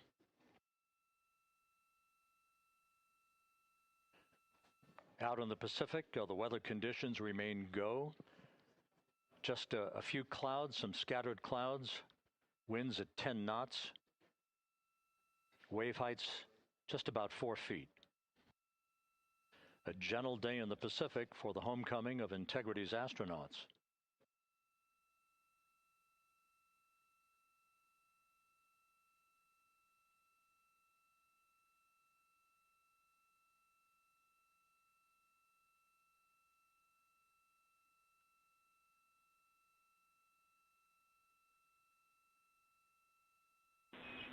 Integrity back in EI attitude.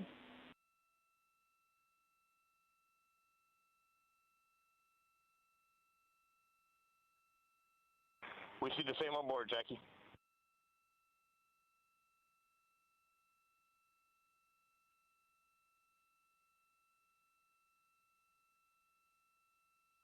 Houston, purge is complete. Crew and vehicle are configured for entry. Houston copies. And we're in step 37, transferring nav state to BFS.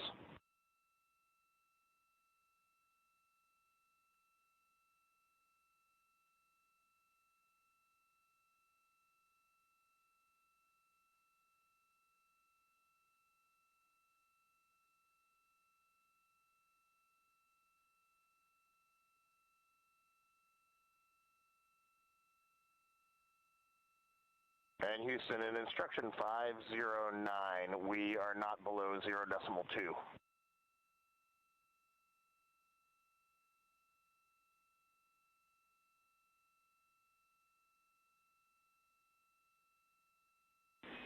Integrity, no action required. Integrity.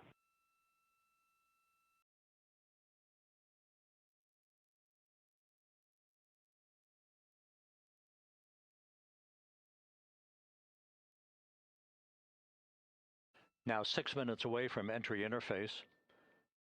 We will hit the first traces of Earth's atmosphere at an altitude of 400,000 feet, traveling about 34,882 feet per second. Range to splashdown at that point will be 1,701. Traveling about 34,882 feet per second. Range to splashdown at that point will be 1,701 nautical miles.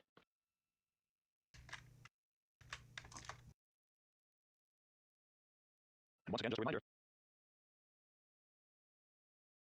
some 24 seconds after entry interface, we do expect to lose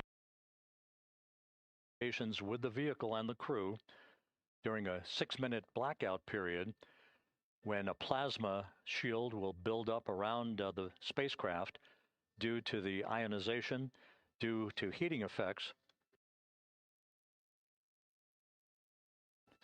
And Flight Dynamics has just confirmed we will have a blackout period of exactly 6 minutes in duration. And once again, that's due to the fact that a plasma buildup around the vehicle will prevent communications and data, so we will not be able to talk to the crew members at that time, nor will we receive data here in the flight control room. Houston, everything's looking good on board. Just confirm no pre-EI downloads. Houston concurs. That blackout period to begin at 6:53 and 54 seconds p.m. Central Time, and again will last about 6 minutes in duration.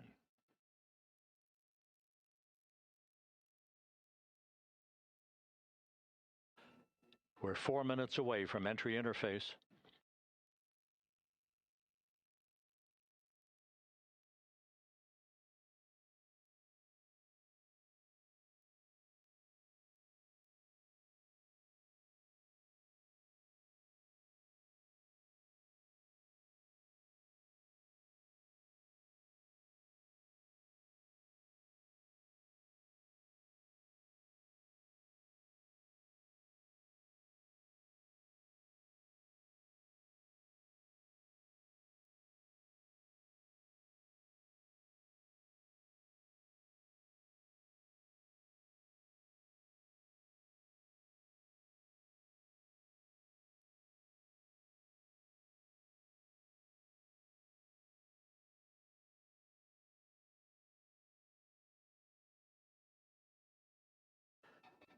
This view from Integrity as it crosses from southwest to northeast across the Pacific Ocean, 3 minutes from entry interface.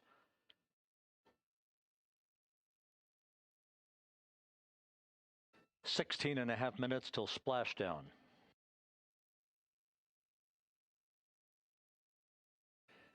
The USS John P. Murtha and the recovery team is on station and in position, as are the airborne imagery assets that we hope to receive imagery from as Artemis enters the Earth's atmosphere and through parachute deployment.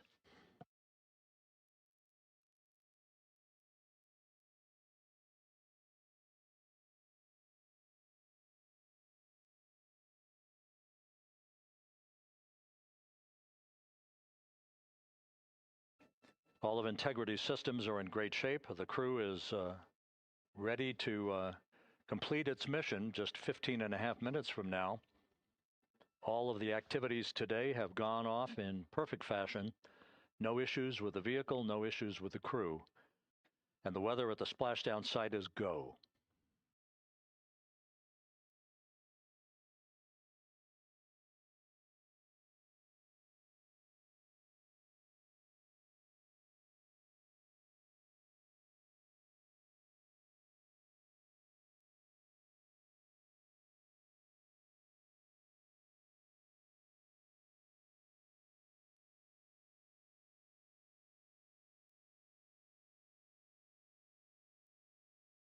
Coming up on 1 minute until entry interface. 1 минута до начала входа в атмосферу.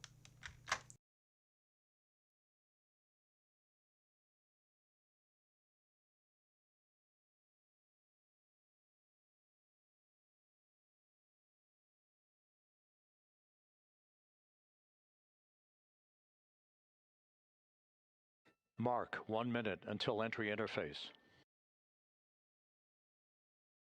1 minute, 20 seconds until the expected start of our 6-minute blackout. Integrity, 1 minute to a 6-minute blackout. Integrity.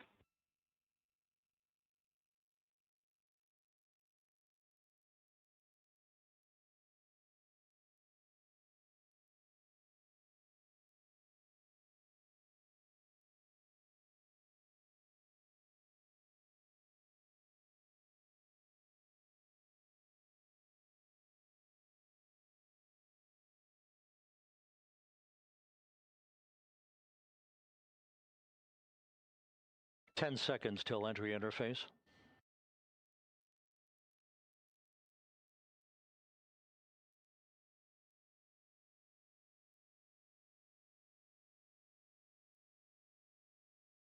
And we have crossed the threshold, now entering the Earth's atmosphere.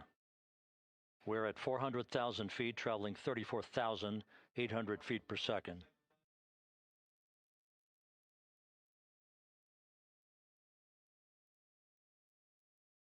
Time to splashdown, 13 minutes, 10 seconds. О, пошла плазма. Есть начало входа в атмосферу пилотируемого космического корабля миссии Artemis-2, пилотируемого космического корабля Орион, с пилотируемого ОБЛЕТа Луны, и And as все. predicted, we've entered our communications blackout. И началась примерно 6-минутная потеря связи, связанная, собственно, с тем, что корабль полностью закрывается плазмой и сигнал через нее не проходит. До посадки у нас остается 13 минут. Посадка запланирована в 00:07 по UTC 11 апреля. Максимальная скорость входа в атмосферу составит порядка 38 тысяч км в час при максимальной температуре около 2800 градусов. Далее в 00:03 по UTC через 9 минут, то есть на высоте около 10 км, будет сброс головного обтекателя капсулы. И вот, собственно, походу он. Но что-то Земли не видно, чтобы он как-то горел пока.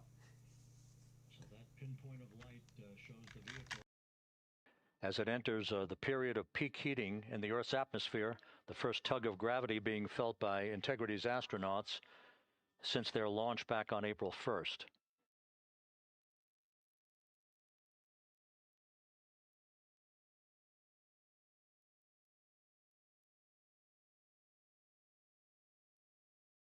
Four and a half minutes until the end of the blackout period.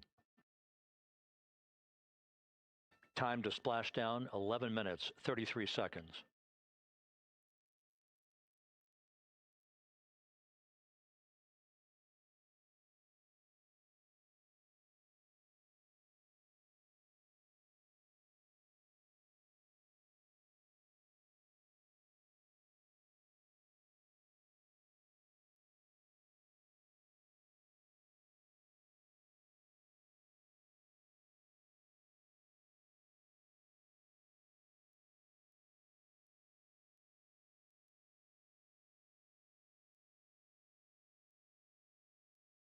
The landing and support officer reports that the P-3 has acquisition on Integrity.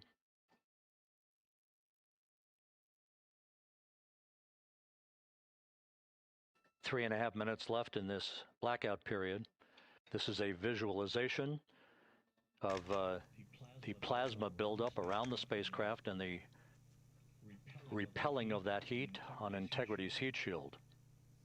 Итак, судя по анимации, высота над Землей у нас сейчас составляет порядка 50 километров. Она почему-то увеличивается. Ладно, допустим. Хотя, по-моему, так не должно быть.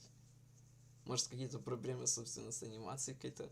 Я не знаю. Скорость порядка уже почти 40 тысяч километров в час и все еще увеличивается. Как мне интересно, может увеличиваться скорость, при том, что увеличивается высота тут. Что-то... Так, на телеметрию не смотрим, там одно вранье какое-то нам показывают. Flight Dynamics reports that airborne assets in the vicinity of the splashdown zone do have a visual on Integrity. Still 2 minutes and 40 seconds left in our blackout period. Time to splashdown, 9 minutes, 35 seconds.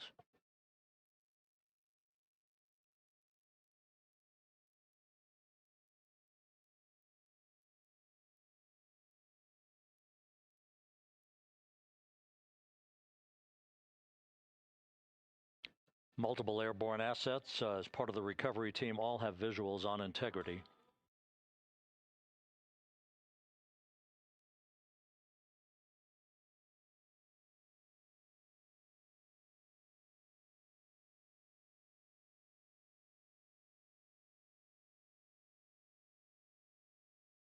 And the WB-57 flying in the splashdown zone also has a visual. And the Navy helos also have visuals.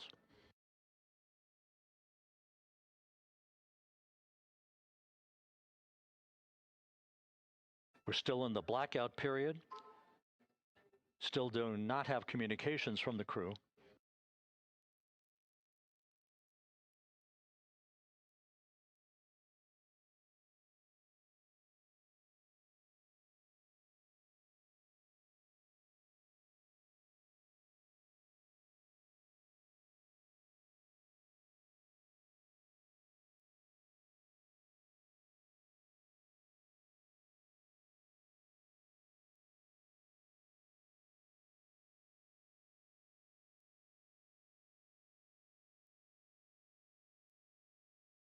We're standing by for communications from the crew. We should be out of the blackout period less than a minute from now.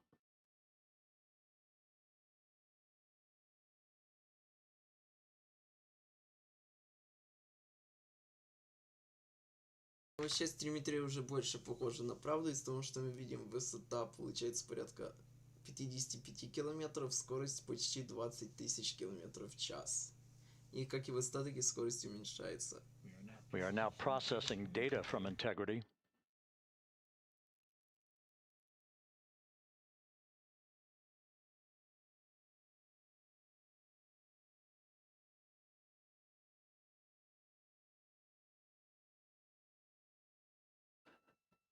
Landing and support officer reports the small boats are en route to the splashdown target zone.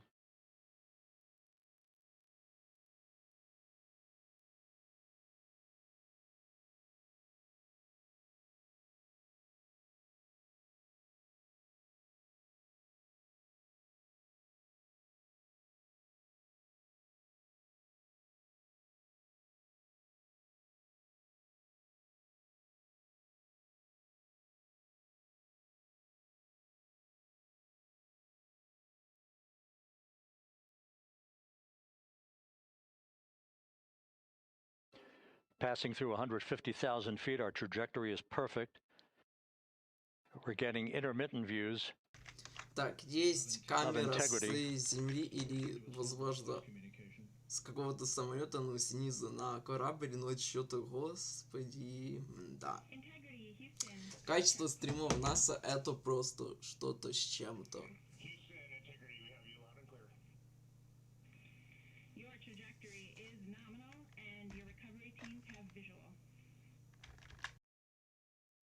Guys, looks good. No action for the enabled internal camera controller fail. Big cheers from the viewing room here in Mission Control as voice communication reestablished with Commander Reid Wiseman. For America and a waiting world, Integrity is 5.5 minutes away from coming home.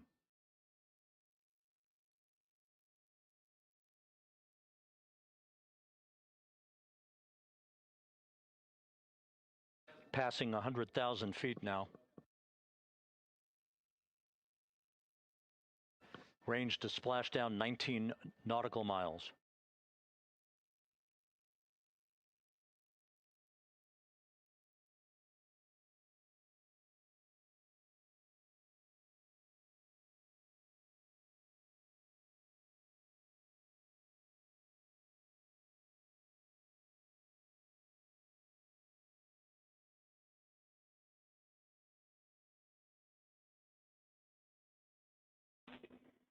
Integrity impact to the camera controller fail is no cab 1 views of the chutes. Ура, наконец-то норм камера. Integrity. We're processing good data through the GPS system. A good view of Integrity, time to splashdown 4.5 minutes. Также у нас есть восстановление связи с пилотируемым космическим кораблем. And a view of Integrity from the WB-57. Сейчас через минуту у нас на высоте порядка 10 километров должен быть сброс головного пикателя, после чего на высоте 7,6 километров открытие тормозных парашютов.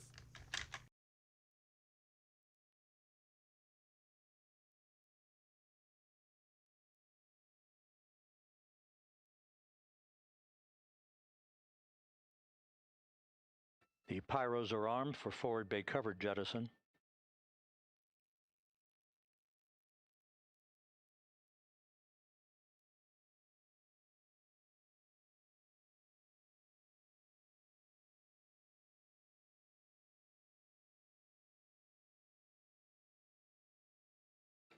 And there go the first series of parachutes. And we're on drogues. And Houston, we're visual 2 drogues out the window. И все, высота уже менее 7,5 километров, есть сброс головного пикателя и открытие 2 тормозных парашютов. Я напоминаю то, что мы продолжаем смотреть прямую трансляцию приводнения пилотируемого космического корабля Орион, миссии Artemis-2 с пилотируемого облета Луны. Далее, примерно через минуту на высоте порядка 2,9 километра должно быть открытие 3 основных парашютов, после чего также, ну, собственно, через 2 минуты в 00:07 по UTC сегодня 11 апреля приводнения корабля.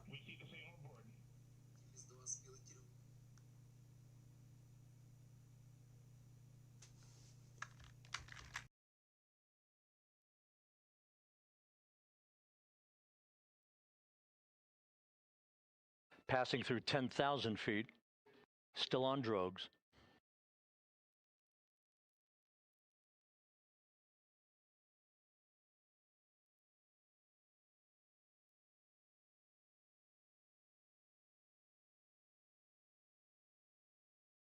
И есть открытие тормозных парашютов, и у нас высота уже менее 2,9 километров, и до посадки остается 2 минуты. Search and recovery beacon has been activated on Integrity.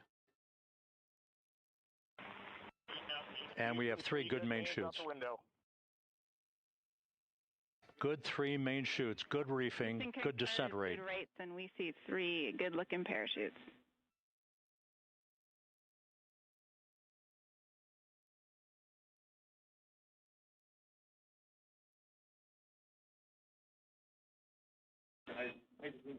Integrity. Cabin pressure indicates no need for hydrazine checks. Integrity copies. This is a perfect descent for Integrity. Its crew sounding hale and hearty on board. Time to splash down 1 minute, 15 seconds.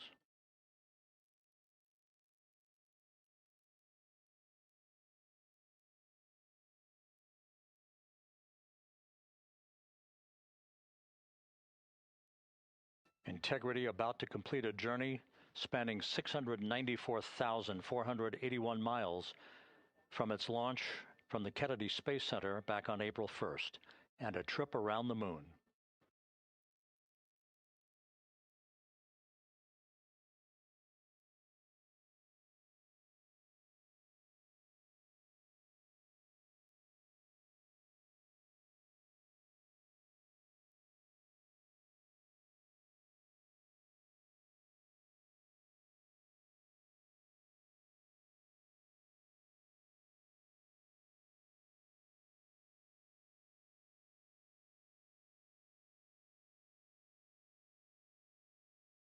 Passing through 1,000 feet.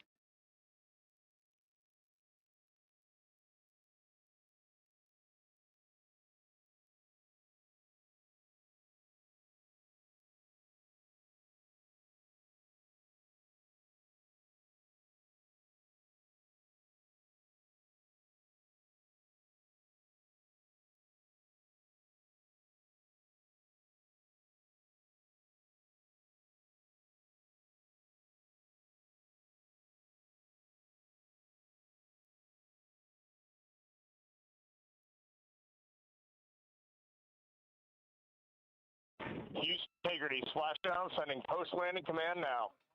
Splashdown confirmed. Copy splashdown, waiting on VLDR. Splashdown confirmed at 7:07 p.m. Central Time, 5:07 p.m. Pacific Time.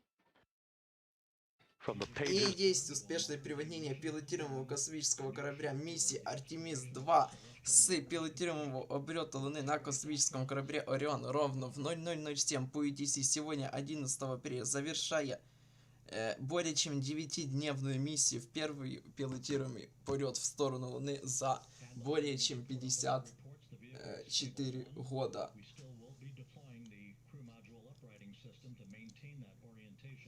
И все, блин, миссия Artemis-2 в пилотируемый облет Луны полностью успешная. Далее, собственно, будут происходить операции по выключению корабля. Экипаж, кстати, судя по всему, то есть, допустим, на Драгоне корабль поднимает на корабль, как бы это странно ни звучало, вытягивает краном специальным, и там уже экипаж выходит. Здесь, насколько мне известно, экипаж будет выбираться из этого корабля на небольшие лодки, короче, и на них уже они будут доставлены на большой, собственно, тот авианосец. Но потом корабль также, собственно, загонят в док, то есть там крана нету, там корабль, типа, загоняет именно в док и просто его осушивает на корабле, вроде как.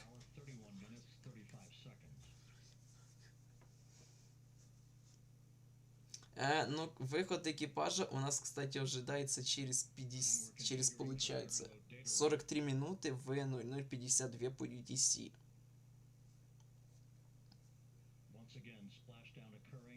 А я напоминаю всем то, что мы смотрим прямую трансляцию уже успешного приводнения и возвращения миссии Artemis-2 пилотируемого космического корабля Орион с облета Луны.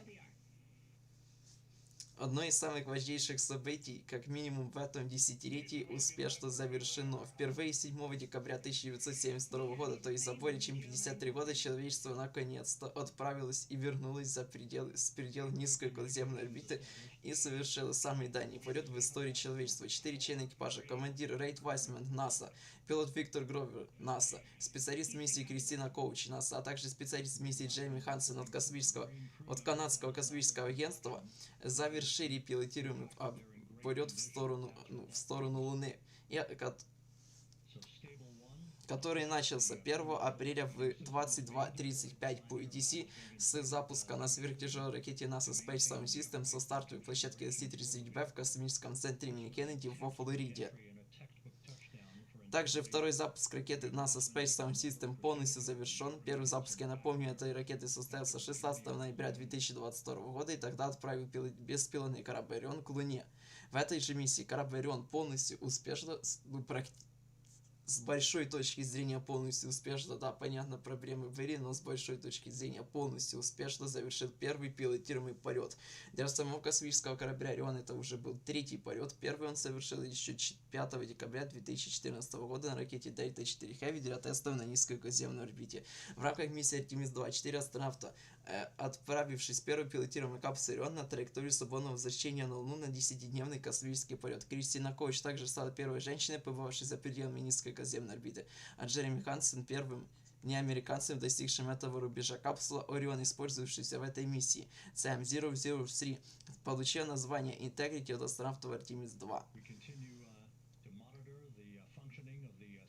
После успешного запуска 1 апреля в 22:35 по UTC со стартовой площадки C-39 космического центра имени Кеннеди на сверхтяжелой ракете NASA Space Sound System маневр зажигания двигателя служебного модуля космического корабля Орион и IoSpace, европейского сервисного модуля, который уже сгорел в атмосфере Земли, было произведено 2 апреля в 23:49 по UTC и продлилось 5 минут 45 секунд, выдав импульс 388 метров в секунду. Затем 6 апреля в 23:00 по UTC произошло самое близкое сближение с Луной в этом полете на расстояние до 6543 километра, а через 3 минуты экипаж миссии Artemis-2 стал самыми дальними людьми, побывавшими от Земли в истории человечества. Кстати, именно в этот день, 11 апреля, 56 лет назад, была запущена миссия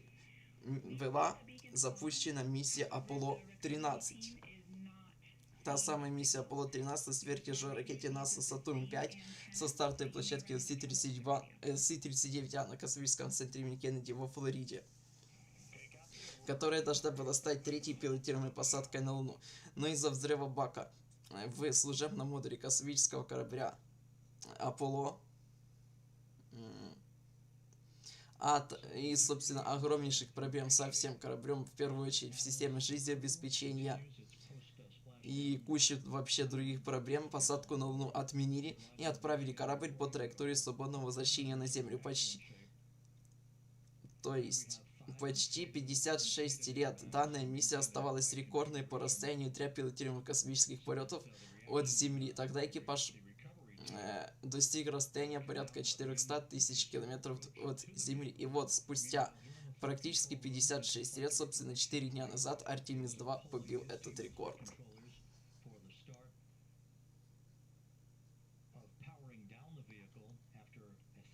Ну и, собственно, сегодня, 11 апреля в 00:07 по UTC, космический корабль Орион миссии Artemis-2 успешно приводнился в Тихом океане, завершая миссию Artemis-2 продолжительностью 9 дней, 1 час и 32 минуты после запуска.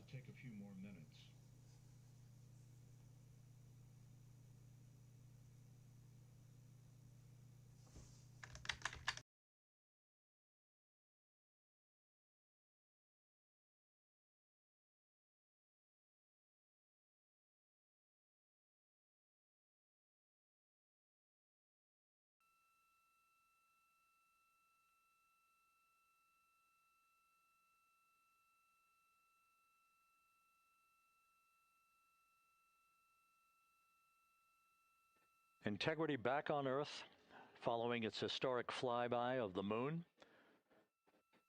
It was, for all intents and purposes, a textbook mission. On 2828, but I'll remain on this frequency. We copy.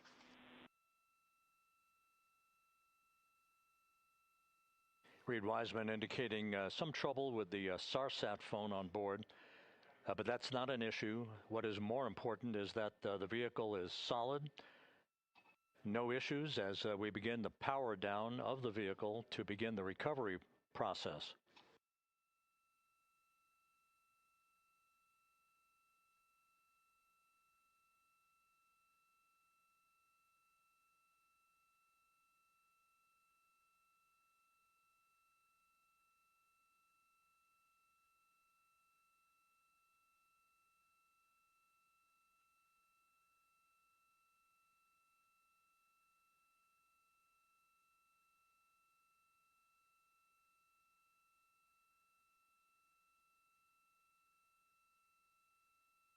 The propulsion officer here in Mission Control reports that we have safed the prop system on integrity. Can you say again? That was very weak and broken.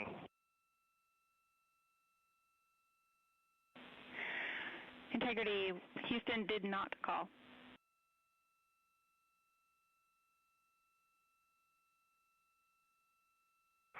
Can you say again? That, Houston? It might have been on the SAR radio. Stand by.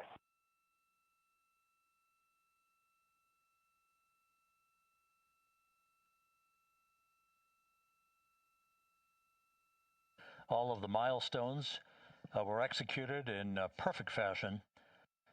Integrity entering the Earth's atmosphere right on time, reaching its peak speed shortly after a blackout period began. We emerged from the blackout period, but the recovery imagery airborne assets were able to pick up Integrity's descent almost immediately through entry interface, tracking the vehicle all the way down. And finally, you saw the sequence of chute deployments. First, the forward bay cover being pulled off the top of the vehicle by a series of 3 parachutes. Then the drogue chutes were deployed, followed by the 3 main chutes that slowed the splashdown velocity of Integrity to just 19 miles an hour.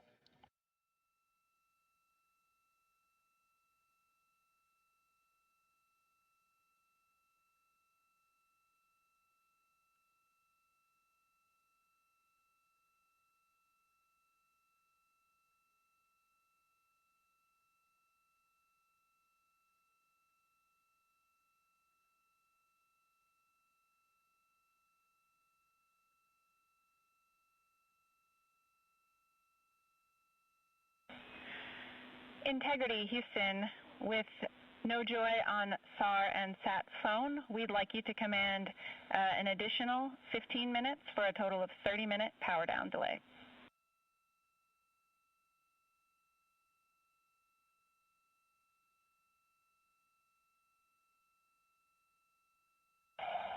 All right, Jackie, we have selected T/D+30. No joy on SAR radio or SAT phone. And stand by, we have the master diver on SAR radio. Please hold comms.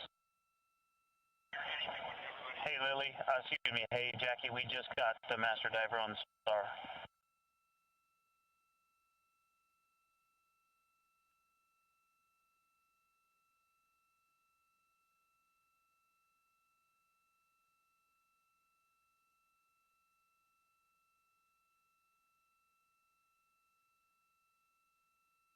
A good view of one of the fast boats. Integrity, Houston, if you are happy with your comm with Master Diver, you can go back to the 15-minute power down.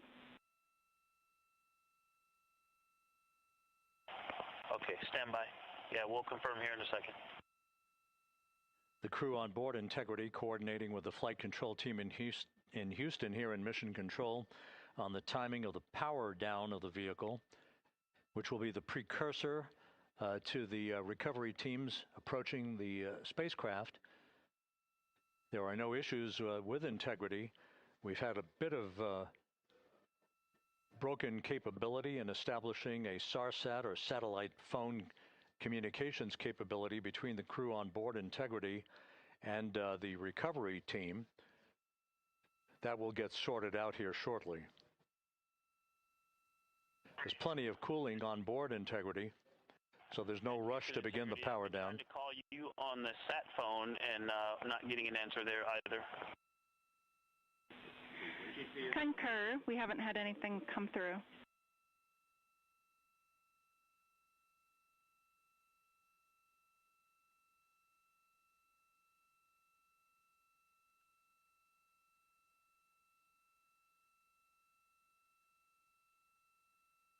And Houston, if you could relay to recovery that we hear them, but it does not appear as though they are hearing us.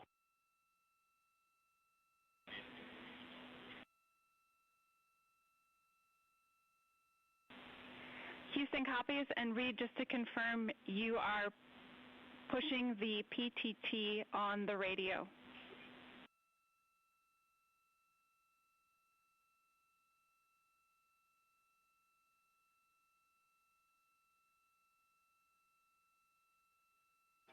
So as we continue to sort out the communications between Integrity and the recovery teams, we are standing by for the initiation of the power down procedures that, as you see, the recovery teams are moving towards the side of the capsule.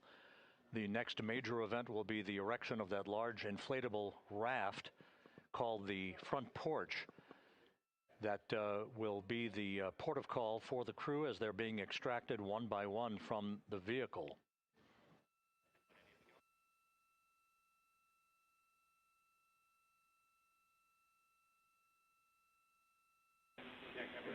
Integrity, Houston, for sat phone, we are going to attempt to call you. Good idea, standing by.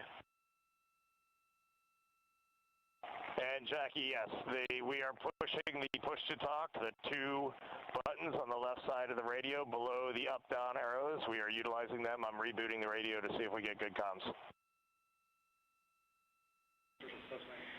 Okay, we copy all, and just to confirm, you are seeing that you are touchdown plus 3030 for power, correct? That's affirmative.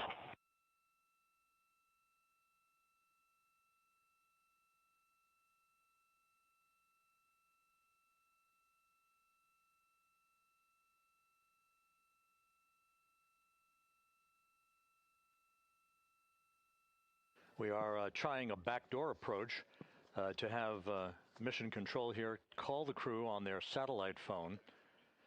This is all part of the coordination for the power down of the vehicle that will initiate the actual recovery operation. The first boats with the Navy divers on board are standing by, waiting to close in on Integrity to begin the process of erecting the large inflatable raft. That's called the front porch. That will be where the astronauts are extracted from so that they can have a few minutes to get their land legs back before they're hoisted aboard the Navy helicopters for the flight back to the deck of the USS John P. Murtha.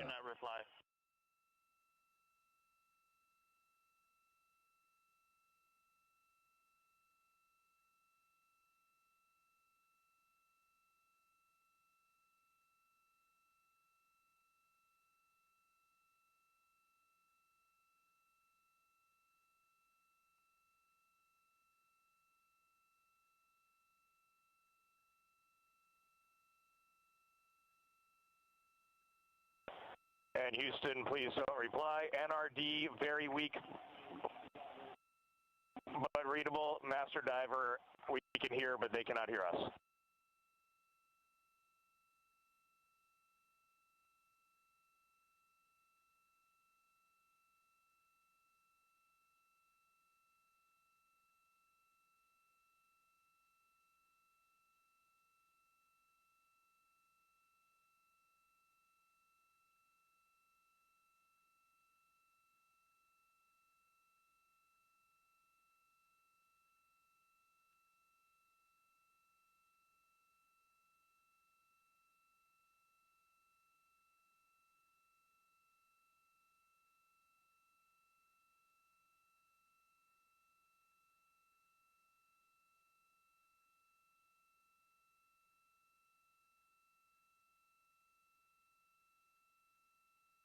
And Houston on OE1, is there any chance to tie us into NRD?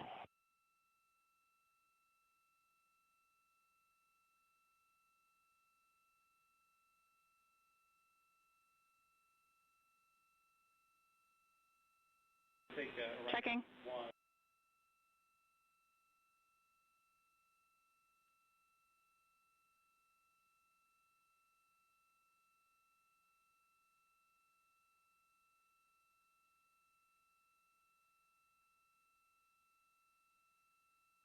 This is Mission Control Houston. While we stand by for the establishment of communications between Integrity and the recovery team that is basically standing by very close to the spacecraft, we're going to go to the deck of the USS John P. Murtha, where Megan Cruz is standing by with Administrator Jared Isaacman.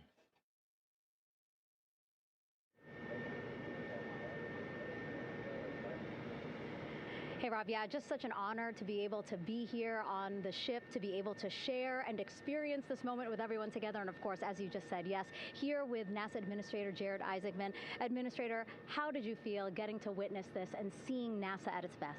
Oh, I mean, I'm honestly, I'm still at a loss for words. I mean, you know, like the childhood Jared right now can't believe what I just saw. I mean, almost been waiting my whole lifetime to see this, and then it's NASA Administrator. I just couldn't be more proud of the entire workforce, the years, the effort, the late nights, all the hard work from across the country that contributed to this incredible moment right now.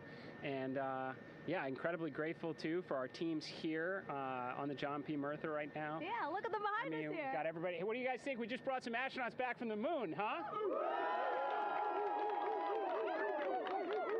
Unbelievable. Thank you. Yeah, so Боже, я grateful же to the еще Navy, the забыл sailors. сказать. Сейчас как раз таки время. Ой, боже, рассказать про то, какие ближайшие космические события нас ожидают в ближайшее время. Так вот, сегодня 11 апреля в 11:41 по EDC, то есть уже через 11 минут 13 секунд у нас, возможно, наконец-то состоится запуск ракеты SpaceX Falcon 9 с грузовым космическим кораблем Northrop Grumman Cygnus CRS, миссии CRS NJ-24 на Международную космическую станцию. А его стыковка с Международной космической станцией запланирована на 13 апреля в 16:50 по UTC. Затем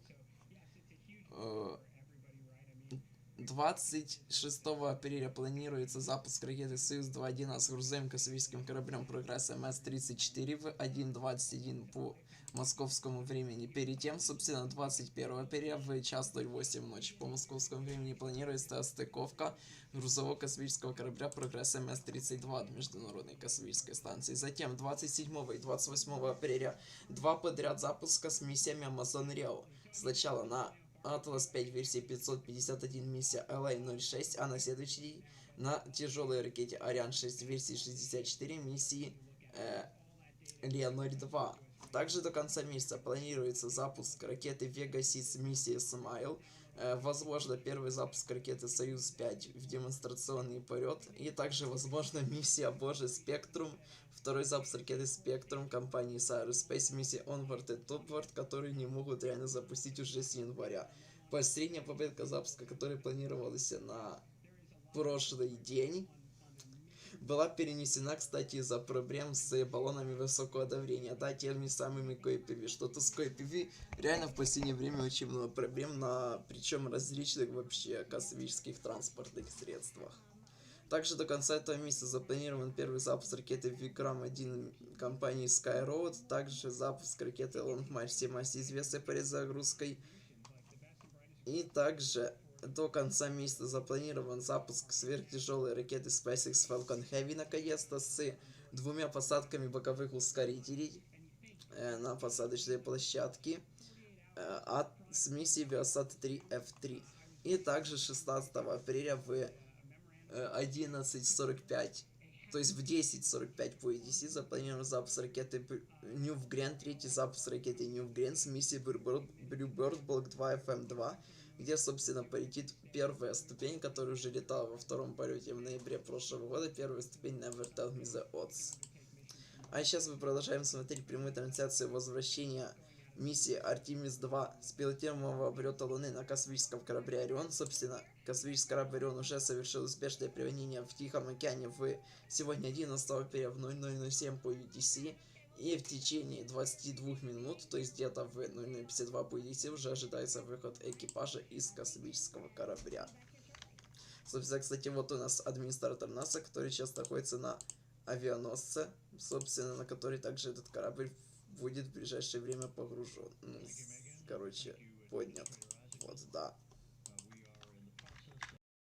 Working to establish that communications link and to establish the procedures that will lead to the power down of the spacecraft, which is gently bobbing in the Pacific following a bullseye touchdown that occurred at 7:07 p.m. Central Time, 5:07 p.m. Pacific Time, 2.5 hours before sunset in the Pacific, southwest of San Diego. We have once again heard from the crew during that interview opportunity with the administrator, and we have 4 healthy crew members on board.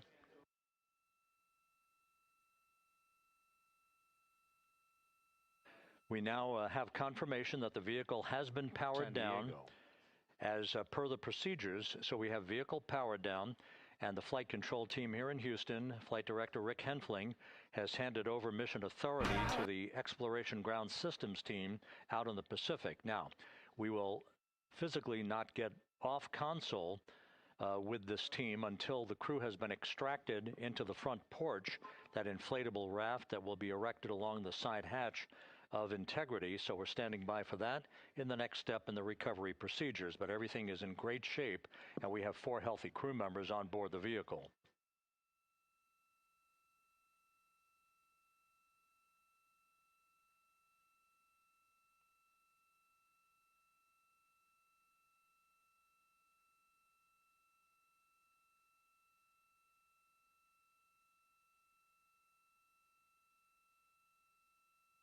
All of the entry events went by the book, no issues, perfect trajectory for Integrity that was culminated with one final raise burn to improve the angle of attack for the vehicle as it entered the Earth's atmosphere. All of that flight dynamics computation worked like a charm.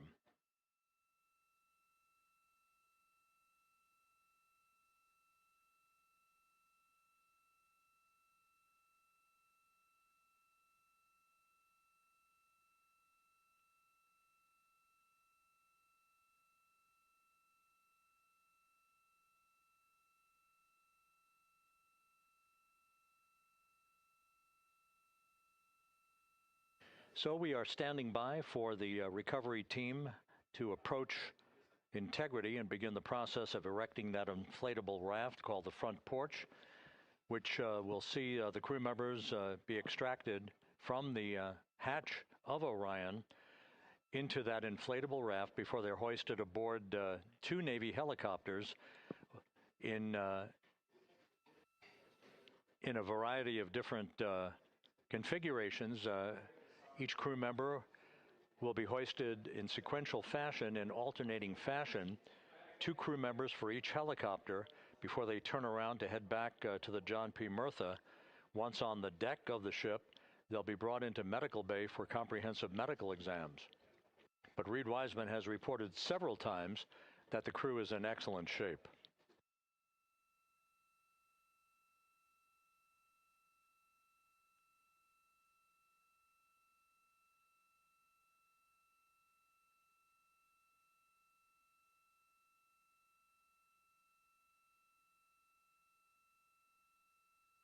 So just to recap, it has been some 26.5 minutes since the splashdown of Integrity in the Pacific. The vehicle is in excellent shape. It performed like a champ all the way down through the Earth's atmosphere. All of the vehicle functions were checked off in excellent trip hammer fashion. The parachutes all deployed as planned. Splashdown occurring at 7:07 p.m. Central Time, 5:07 p.m. Pacific Time.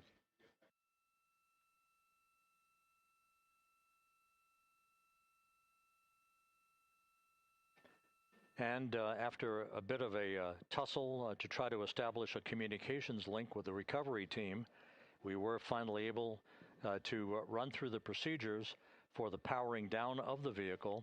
We've handed over mission authority to the Exploration Ground Systems folks out in the Pacific, and the recovery team will be approaching the vehicle shortly to erect the inflatable raft called the front porch before opening the hatch to Integrity to bring the crew members onto that raft before they're hoisted onto two Navy helicopters, two crew members for each helicopter, before they're flown back to the deck of the USS John P. Murtha.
This is Mission Control Houston.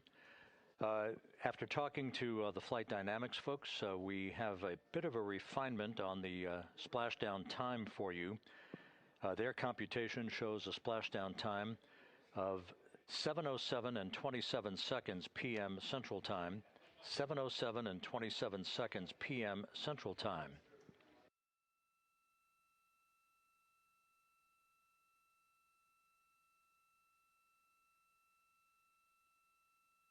That would equate to a mission elapsed time of 9 days, 1 hour, 32 minutes, and 15 seconds.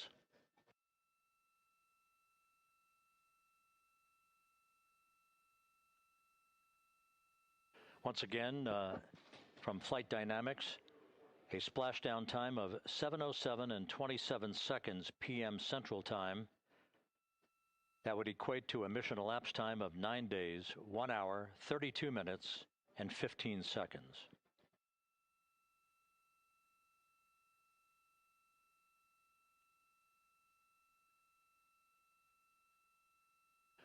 Reports from the Pacific indicate that the recovery team in communications with the crew aboard Integrity, that the crew remains in excellent shape as they await the approach of the team for a final hazard gas evaluation before they move to the side of the vehicle to erect the inflatable life raft called the front porch.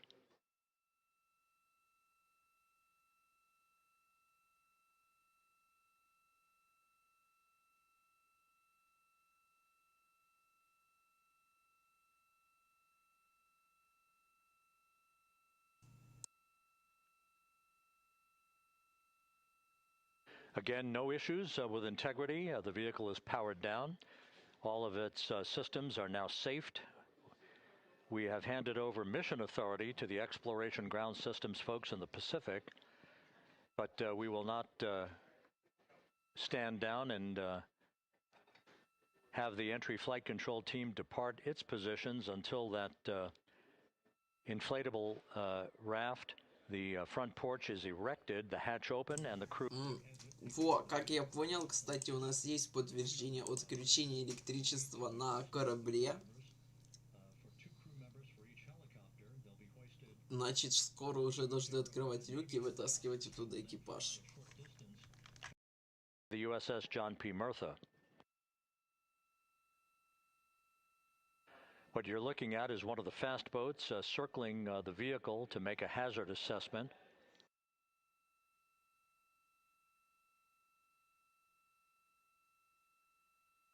The USS John P. Murtha.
This is Mission Control Houston. Once again, you're watching the initiation of the recovery of the Artemis crew aboard Integrity. All of the Navy divers and the fast boats are now approaching the spacecraft after conducting a hazard assessment. The vehicle has been powered down. Entry Flight Director Rick Henfling now waiting for the life raft, the front porch, to be erected along the side of the vehicle so that the hatch can be opened and the crew members extracted from Integrity, soon to be hoisted one by one into a pair of Navy helicopters for a short flight back to the deck of the USS John P. Murtha. If you missed it earlier, we talked to Flight Dynamics and received a more official touchdown time or splashdown time, as it were, of 7:07 and 27 seconds p.m. Central Time, 5:07 and 27 seconds p.m. Pacific Time. That would equate to a mission elapsed time of 9 days, 1 hour, 32 minutes, and 15 seconds.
Continuing to get excellent views from the imagery assets out at sea in the Pacific of integrity. We continue to get good reports from the landing and support officer, who's in contact with the recovery team, that the crew is in excellent shape, no issues. They're just currently biding their time, waiting for the front porch to be erected. We have no hazardous hazard gases and no hazardous situation with the vehicle. It performed perfectly all the way down from entry interface to its splashdown in the Pacific at 7:07 and 27 seconds p.m. Central Time. And as you can see, the first phalanx of recovery personnel now pulling up alongside of integrity.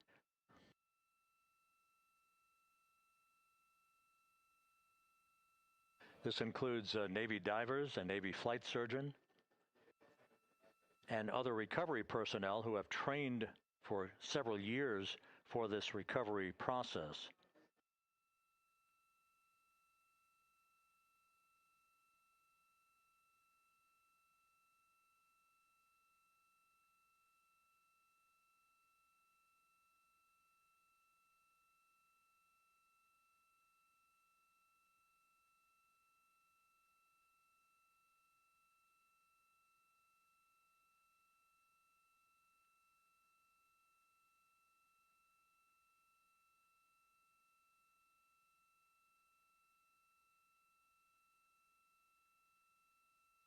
At this hour, some 41 minutes following splashdown, the vehicle has been powered down. There's no hazardous gas emanating from the vehicle. That's why The first team of recovery personnel has been able to pull alongside Integrity, and the reports continue to come in that the 4 astronauts are in excellent shape.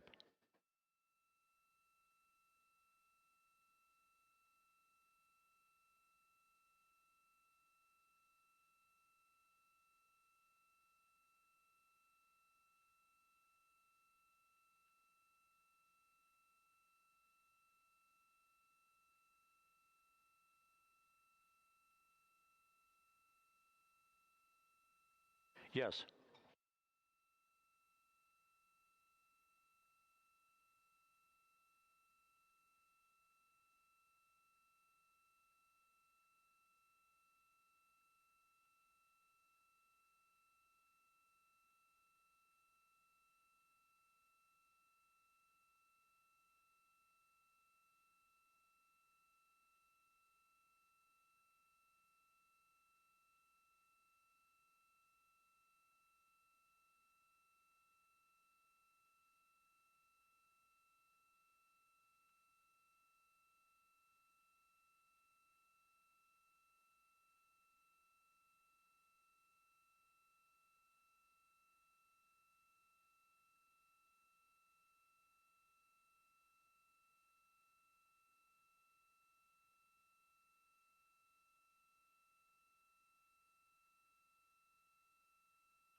This is Mission Control Houston, continuing to watch the initiation of the recovery of Integrity's astronauts. One by one, they'll be brought out of the spacecraft onto a large inflatable raft just a short time from now. In the meantime, we can go back to the USS John P. Murtha, where my colleague Megan Cruz is standing by to provide her situation report. Megan, can you hear us?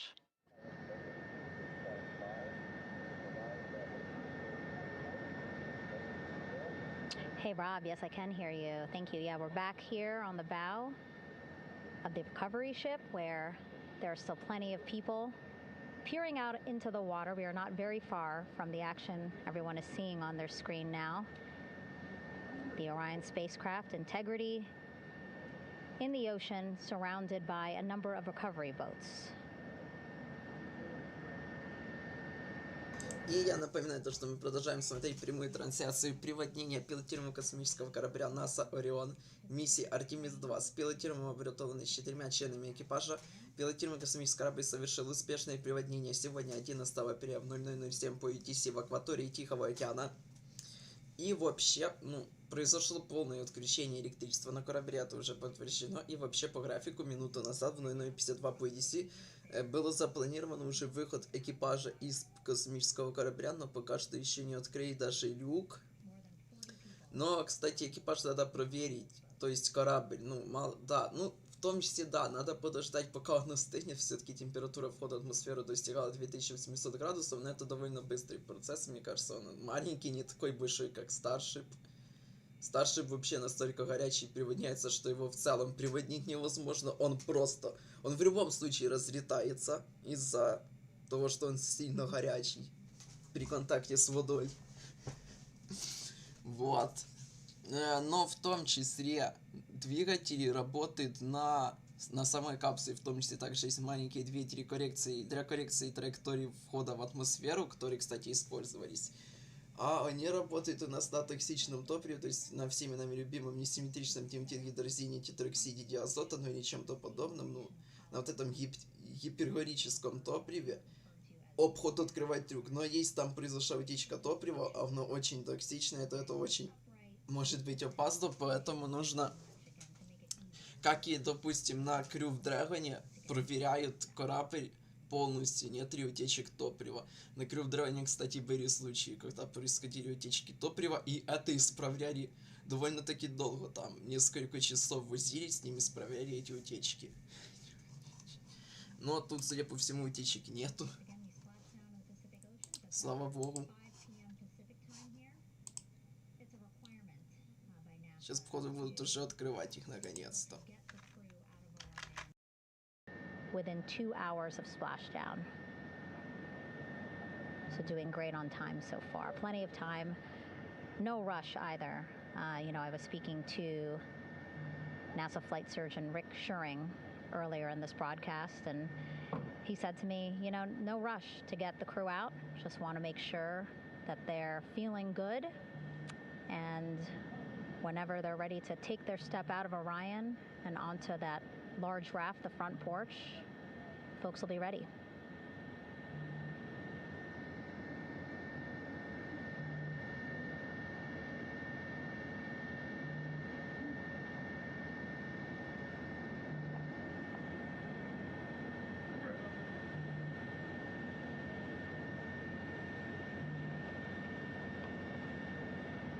And as there are mission audio loops in mission control in Houston, there is a mission audio loop here on the ship, and it was just reported out that the side hatch is open.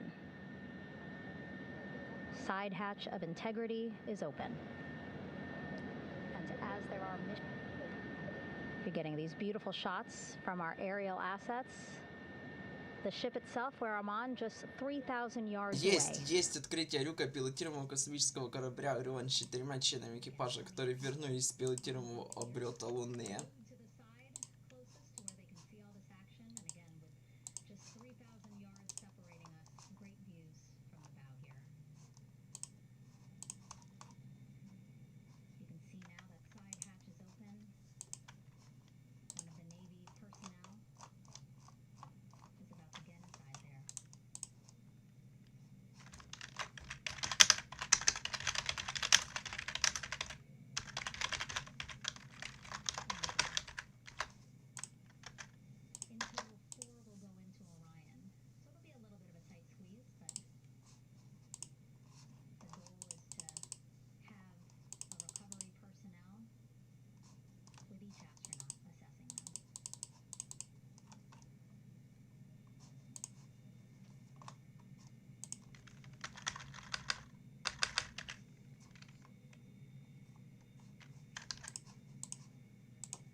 Boats getting closer now. Again, that one that's right up against Orion, those are the divers that will go in to the spacecraft to check on each of the astronauts. These other boats will begin doing a number of things, putting on that stabilization collar onto Orion, building that front porch. Eventually, they will retrieve the parachutes, as well as tow Orion back to the well deck of the recovery ship here.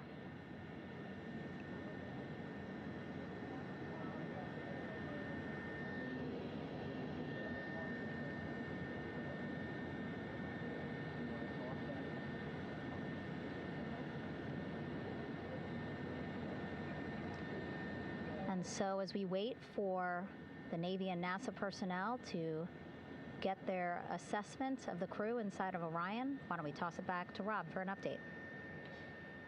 Yeah, thank you, Megan. Here in Mission Control, Flight Director Rick Henfling and the entry team of flight controllers still on duty. The vehicle has been powered down for some time now. There are no hazardous gases emanating from integrity. That, of course, allowed the recovery personnel to approach the vehicle and then open the hatch to begin the initial medical assessment of the crew, as you just indicated. Now we're standing by for the erection of that inflatable raft, the front porch, alongside of the vehicle that will enable the crew to be extracted one by one onto the raft, have a moment or two to get their land legs back before they're hoisted into two hovering Navy helicopters, 2 crew members for each helicopter, for a short flight back to the deck of the USS John P. Murtha.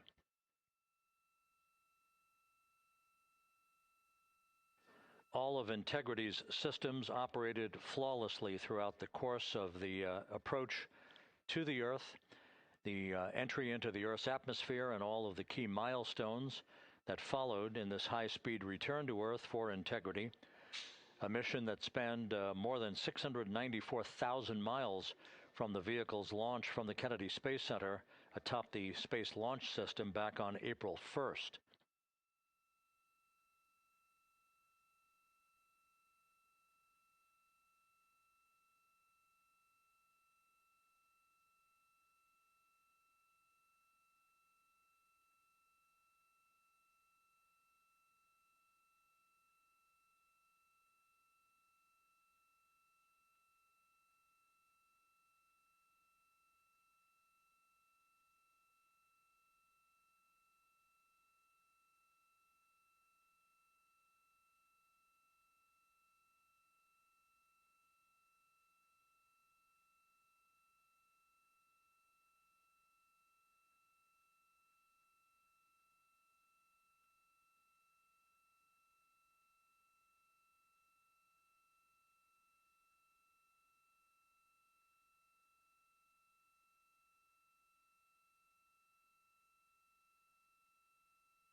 As we mentioned at the top of the broadcast, the last time that the Apollo program saw a splashdown in the Pacific was Apollo 17 back on December 19th, 1972. So for the first time in 53 and a half years, we have reenacted that with the arrival of Integrity's astronauts as they flew around the moon in that historic lunar flyby that began with a trans-lunar injection burn that took them out of Earth orbit following 24 hours of a high Earth orbit trajectory. The high Earth orbit trajectory enabled flight controllers here to have a full 24 hours to evaluate the systems on Integrity and the condition of the crew before they would commit to flying to the moon.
With the side hatch of Orion having been opened to set the stage for the erection of the inflatable life raft, known as the front porch, to be erected alongside the spacecraft for the extraction of the crew.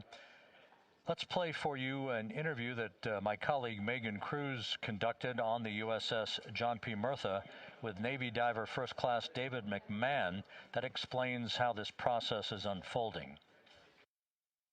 Okay, Davey, so you and some of your team, one last look over of the stabilization collar, correct? Yes, ma'am. Okay, so what is this stabilization collar? This is what's going to stabilize the capsule out there in the ocean. We don't know how good the weather or the waves will be that day, so this will help prevent any unnecessary occurrences from happening, stabilizing the capsule and the astronauts inside. So basically this is a float that will go around Orion. I'm assuming that what they're doing right now, these are the lines that will attach the collar onto Orion? That is correct. And so what are they doing here? So we've got the lower line that will secure the inflation device before we inflate it. That gives us the go-ahead that it's secure in its space, and then we'll inflate it. And then once that is done, we'll undo all the carabiners and get this orange line on top tied in the same fashion.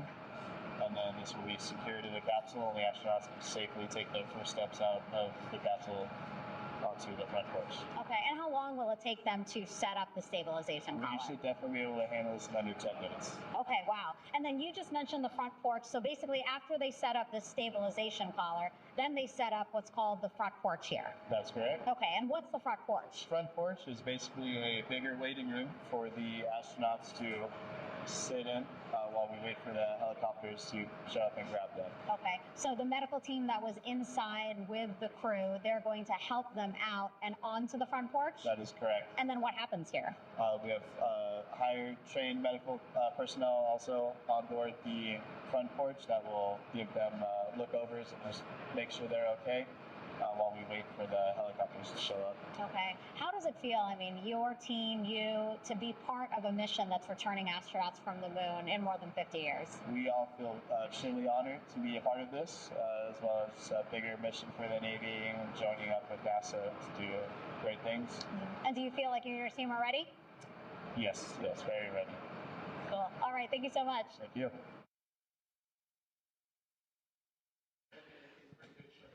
Once again, the recovery operations are continuing out in the Pacific. We shortly should see that life raft, the front porch, erected alongside the side hatch of the vehicle.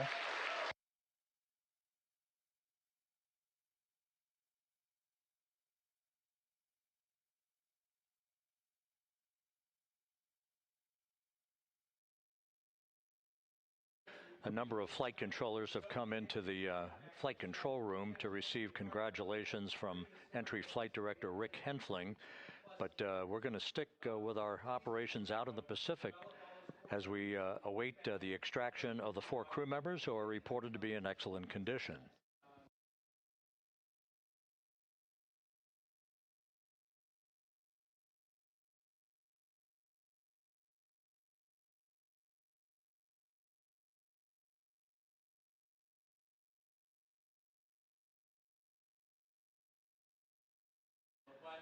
Again, while we stand by for that front porch to be erected alongside of the side hatch of the vehicle, let's go back to the USS John P. Murtha and Megan Cruz. Megan?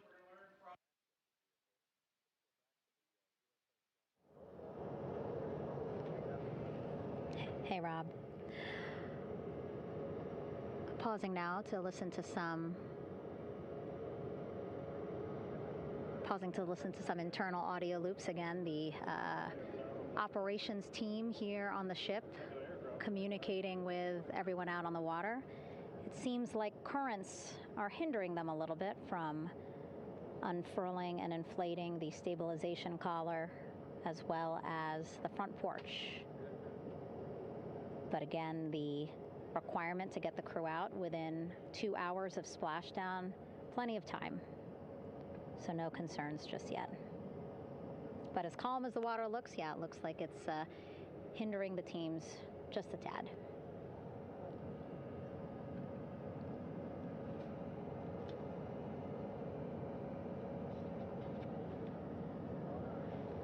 You can see in some of our shots that side hatch still open. Again, inside there are now 8 people inside. 4 divers, Navy divers, all with medical training, each assigned to an astronaut each. Making sure that they're comfortable, feeling good.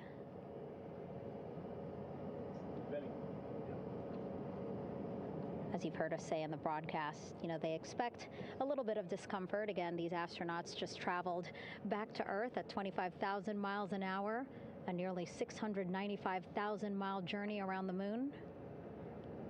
If you think you get carsick.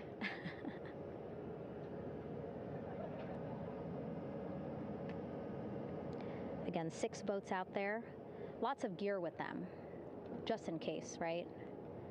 As we said, the crew reported feeling great, but again, all those folks out there in case they weren't, right? NASA is all about making sure we think about every situation that can happen, and so of course wanted to be ready in case any of our astronauts needed more medical attention while out there in the water.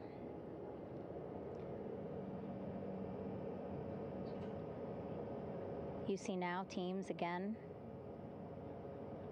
trying to set up the stabilization collar and front porch for the crew to get out of Orion.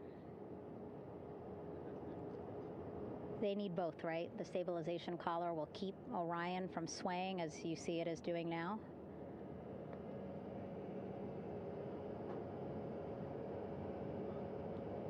And then they will connect the front porch to the stabilization collar so that the crew can take 2 steps and they will be in the front porch.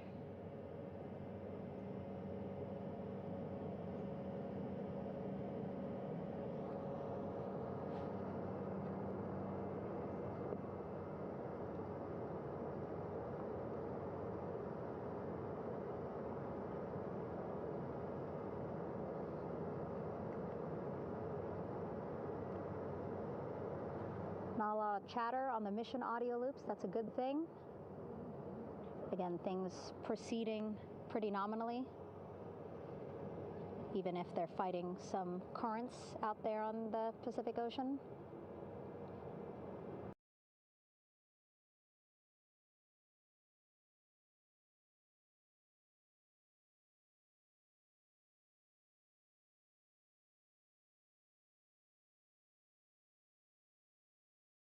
Вообще. О, есть. Сейчас, походу, уже будет высадка, выход экипажа, наконец-то. И, ну, боже, я смотрю вот на это. Как они выходят, ну, должны выходить с этого корабля на ту лодку, блин. Это реально, это просто, это издевательство над экипажем, и не более.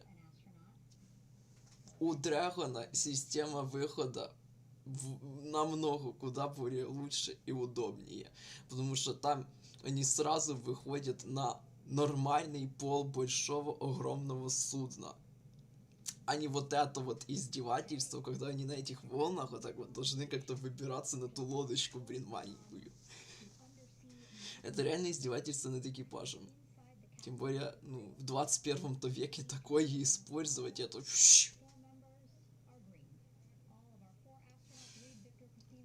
При том времени, то после приводнения прошло уже час. Дрэгон вытягивает, ну хорошо, если...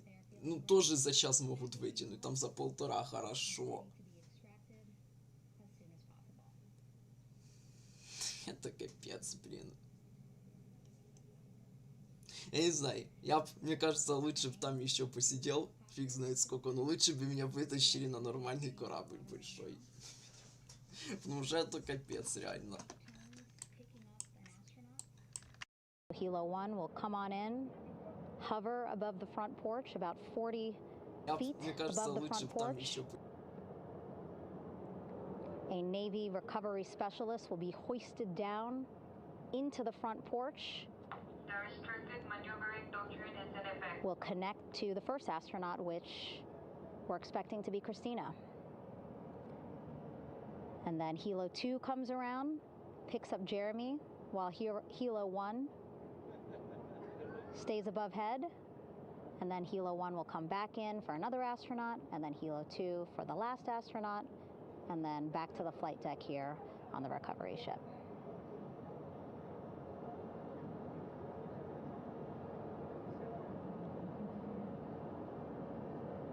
I was talking to Assistant Artemis Recovery Director Paul Sierpinski.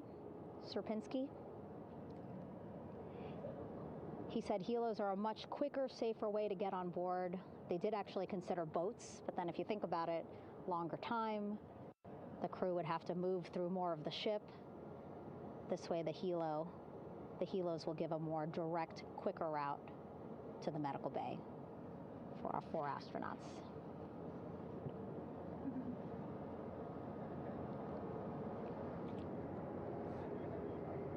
Beautiful shots from our aerial and imagery teams.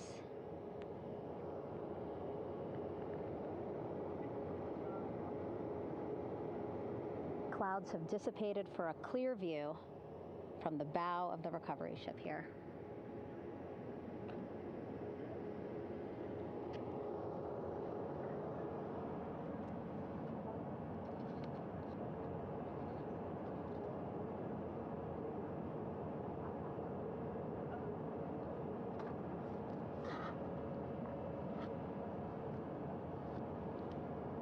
You can still see divers in the water there.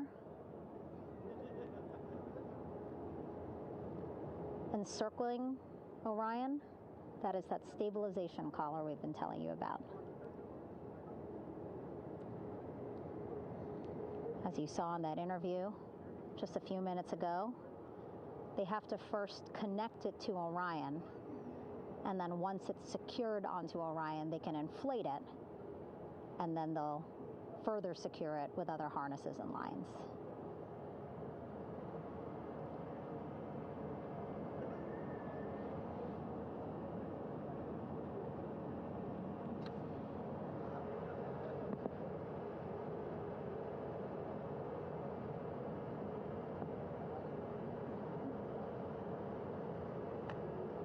About an hour and 10 minutes since splashdown in the Pacific Ocean here.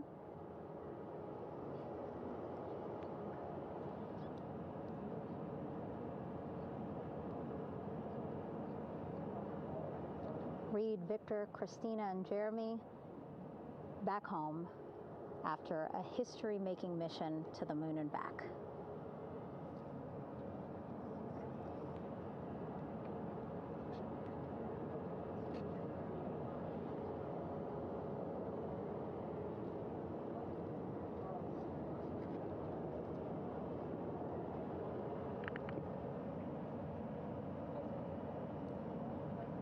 If you missed what we said just a couple of minutes ago, the undersea medical officer inside with the crew in Orion, reporting all 4 crew members feeling great.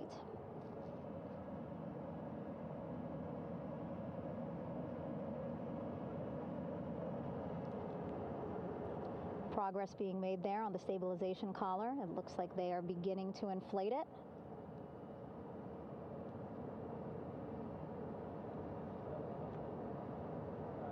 And it looks like they're starting to unfold the front porch in order to get that into the water here shortly and inflate that as well.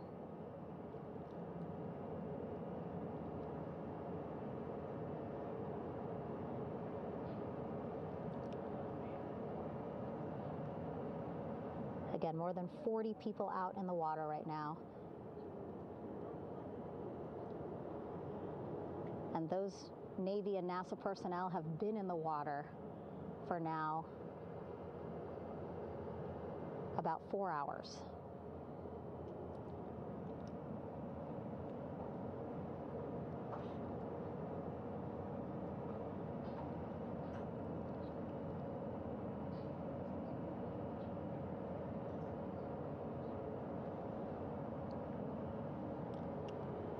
The reason why they had to get out so early is just to stage everything. And actually here on the ship, when there are flight operations happening, you can't have anything else, right? Just because the flight deck can be a dangerous place, so they just want to focus on planes coming and going from the ship, so that's why they wanted to get the boats in the water to make sure that they have all the time they needed for the flight ops.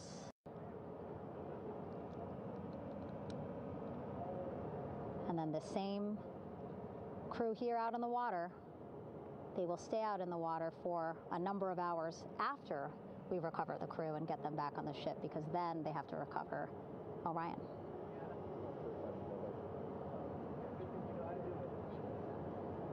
All right, that stabilization collar looking good around Orion.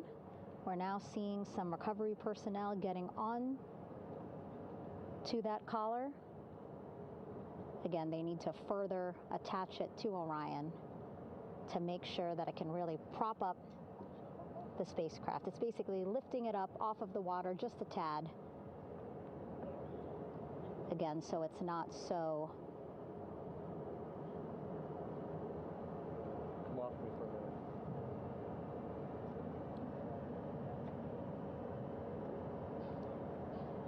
so it doesn't sway so much in the water there.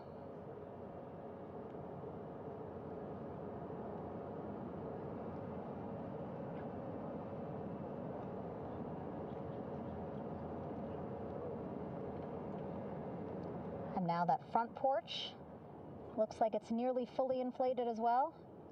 You can see a much larger surface area.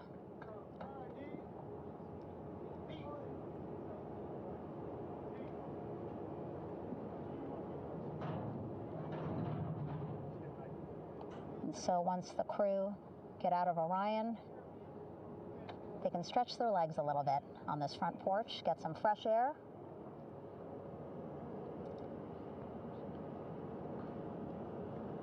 And enjoy this beautiful day here on their home planet.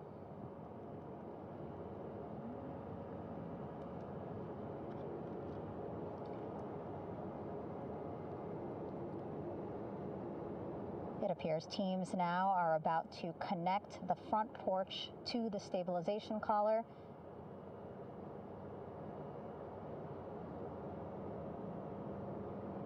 And at that point, when both are secure, we should soon see astronauts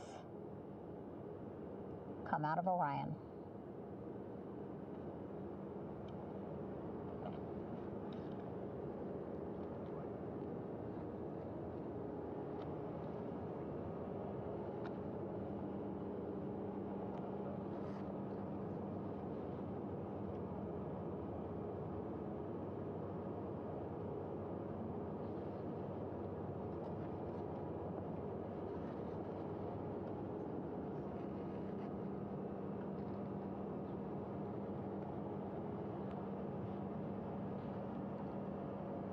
All these views you see also being fed to the Landing Force Operations Center here on the ship.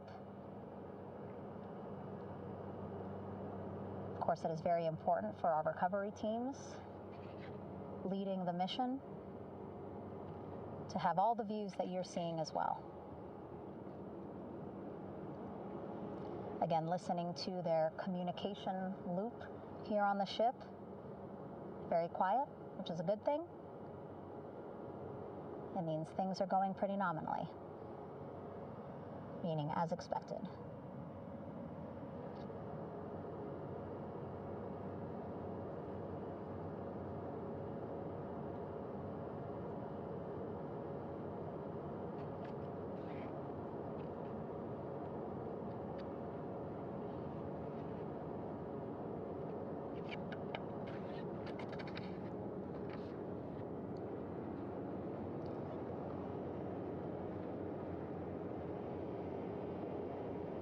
Again, all this activity happening just 3,000 yards away from the ship. So that means this will be a very quick flight back on the helicopters for the crew.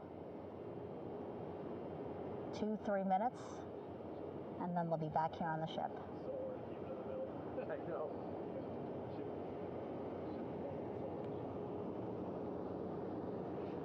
Okay, saw a thumbs up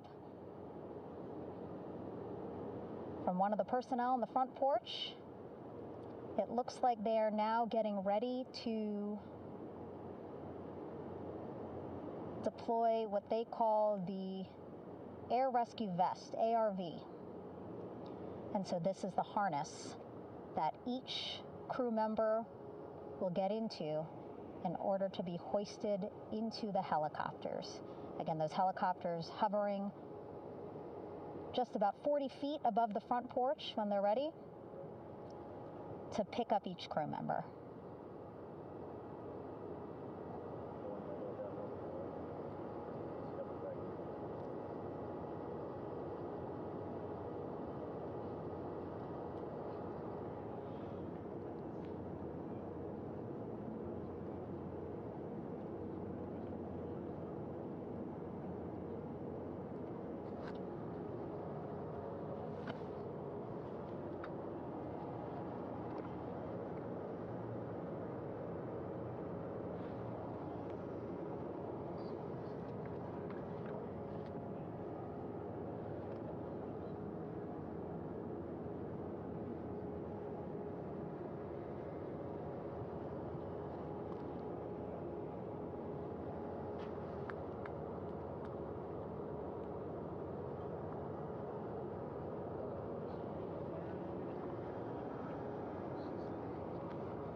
This is Mission Control Houston. Behind me, a fairly raucous scene as hundreds of flight controllers have poured into the flight control room here. This is reminiscent of the scene after the final shuttle mission of STS-135, although that was the end of a program. This is only the beginning of a program with the textbook splashdown of Integrity and its 4 astronauts. We're standing by for the crew to be extracted from the spacecraft. Entry Flight Director Rick Henfling invited all of these flight controllers who have contributed to this mission to enter the flight control room to have an opportunity to receive well wishes and to share the mutual glow that exists in the wake of a textbook mission for Integrity. On the front screen here in Mission Control, a sign that says "Welcome Home, Integrity," taking humanity back to the moon, going further, and returning safely to Earth. So all of that jubilation, part of the post-splashdown activities, even as we await the crew being extracted from the vehicle to be hoisted onto Navy helicopters for the trip back to the USS John P. Murtha.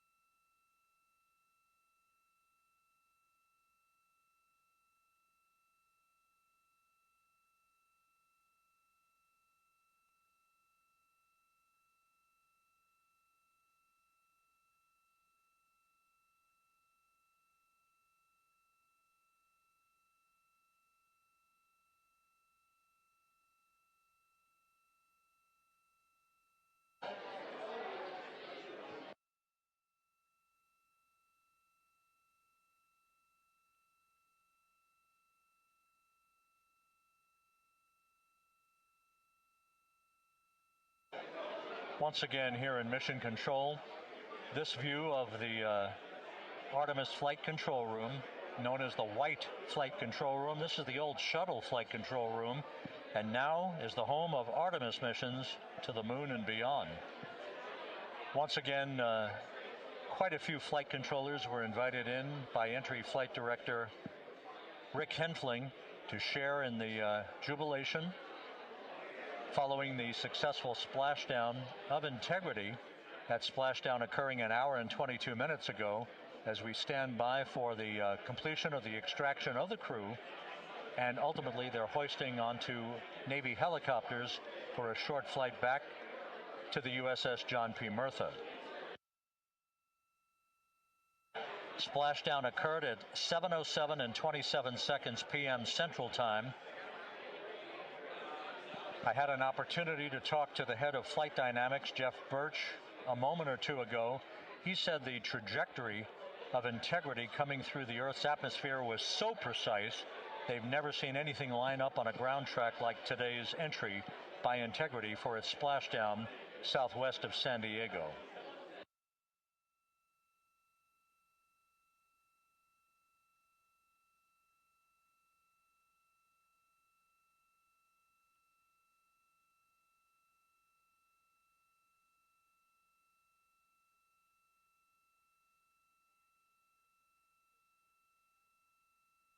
And the initial, you can hear it.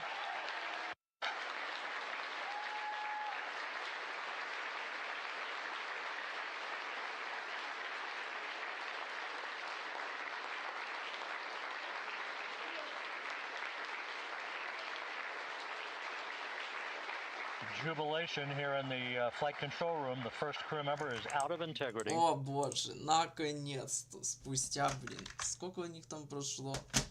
Почти 1,5 часа после посадки, ё-моё. Наконец-то есть, да ё-моё, выход первого члена экипажа, судя по всему, из пилотируемого космического корабля Орион, миссия Artemis-2. Это капец. Драгон за это время уже вытаскивает на корабль и не выходит нормально. Не вот это издевательство над людьми. Да, вон он есть.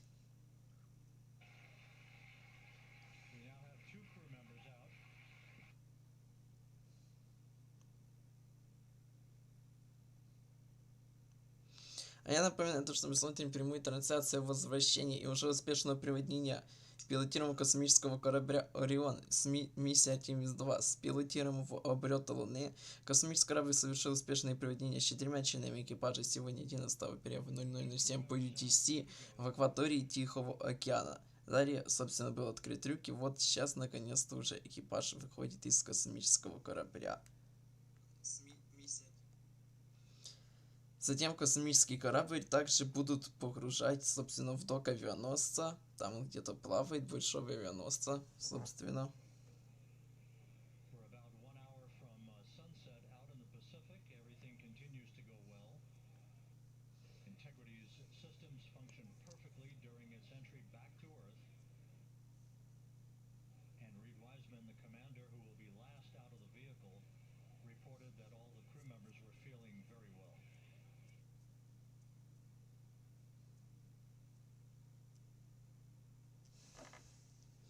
Короче, ожидаем выход всех остальных членов. О, вон их двое там уже. Третий идет.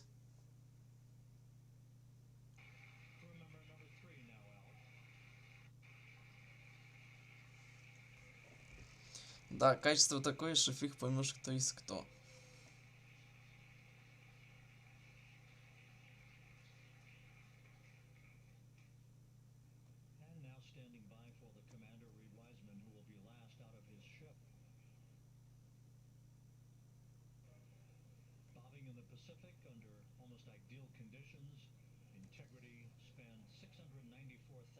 Кстати, вход в атмосферу данного космического корабля видели с борта Международной космической станции. Вот это да.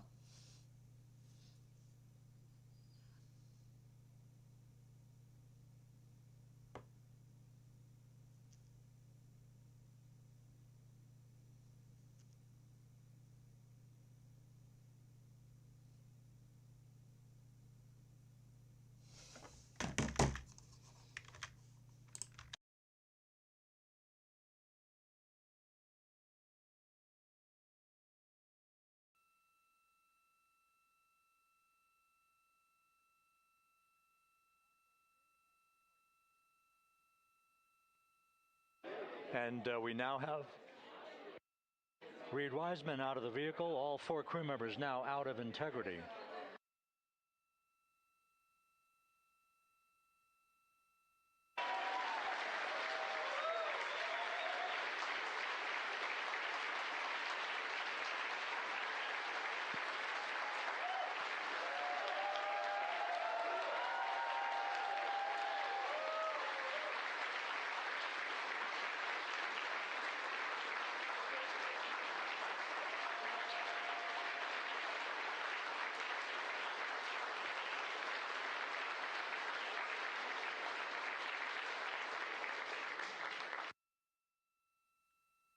Once again, all 4 crew members now on the front porch, and the procedure to begin hoisting them up to these 2 Navy helicopters hovering overhead will begin shortly.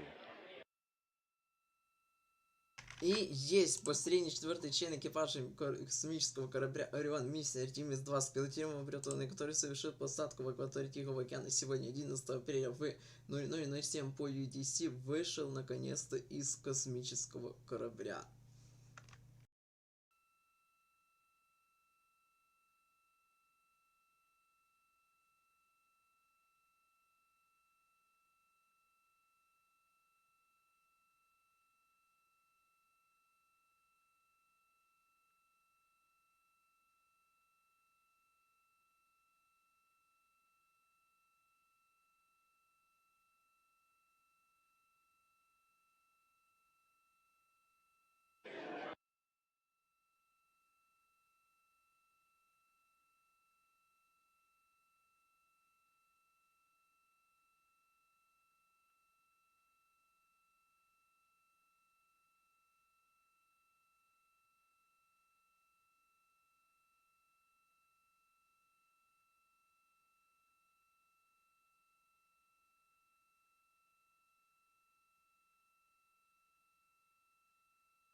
This is Mission Control Houston.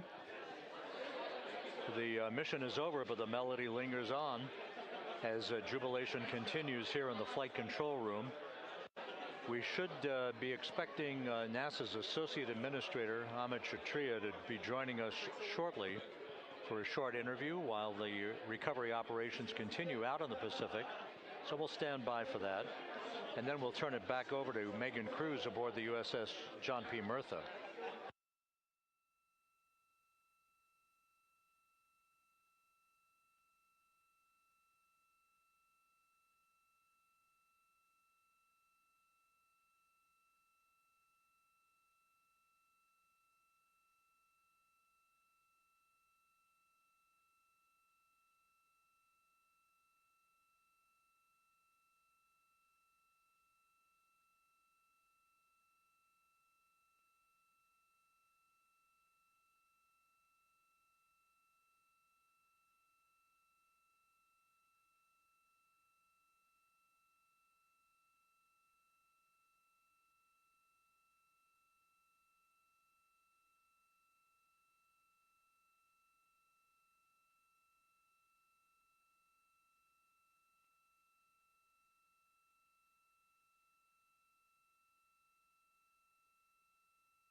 This is Mission Control Houston here in the Artemis Flight Control Room.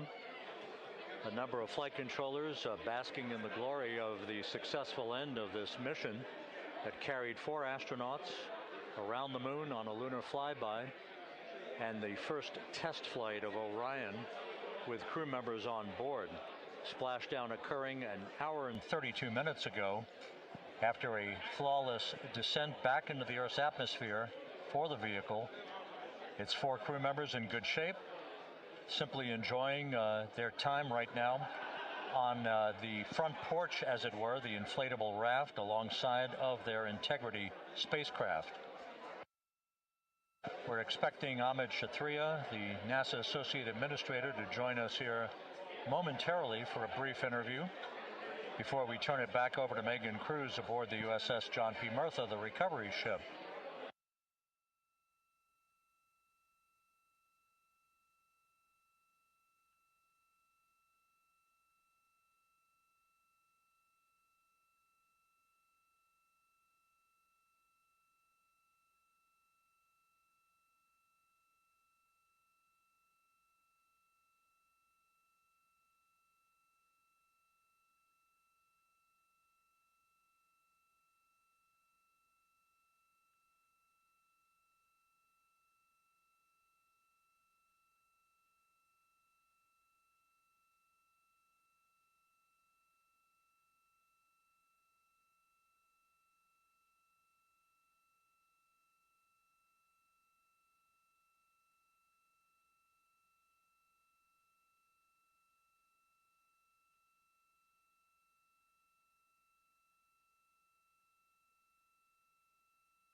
This is Mission Control Houston.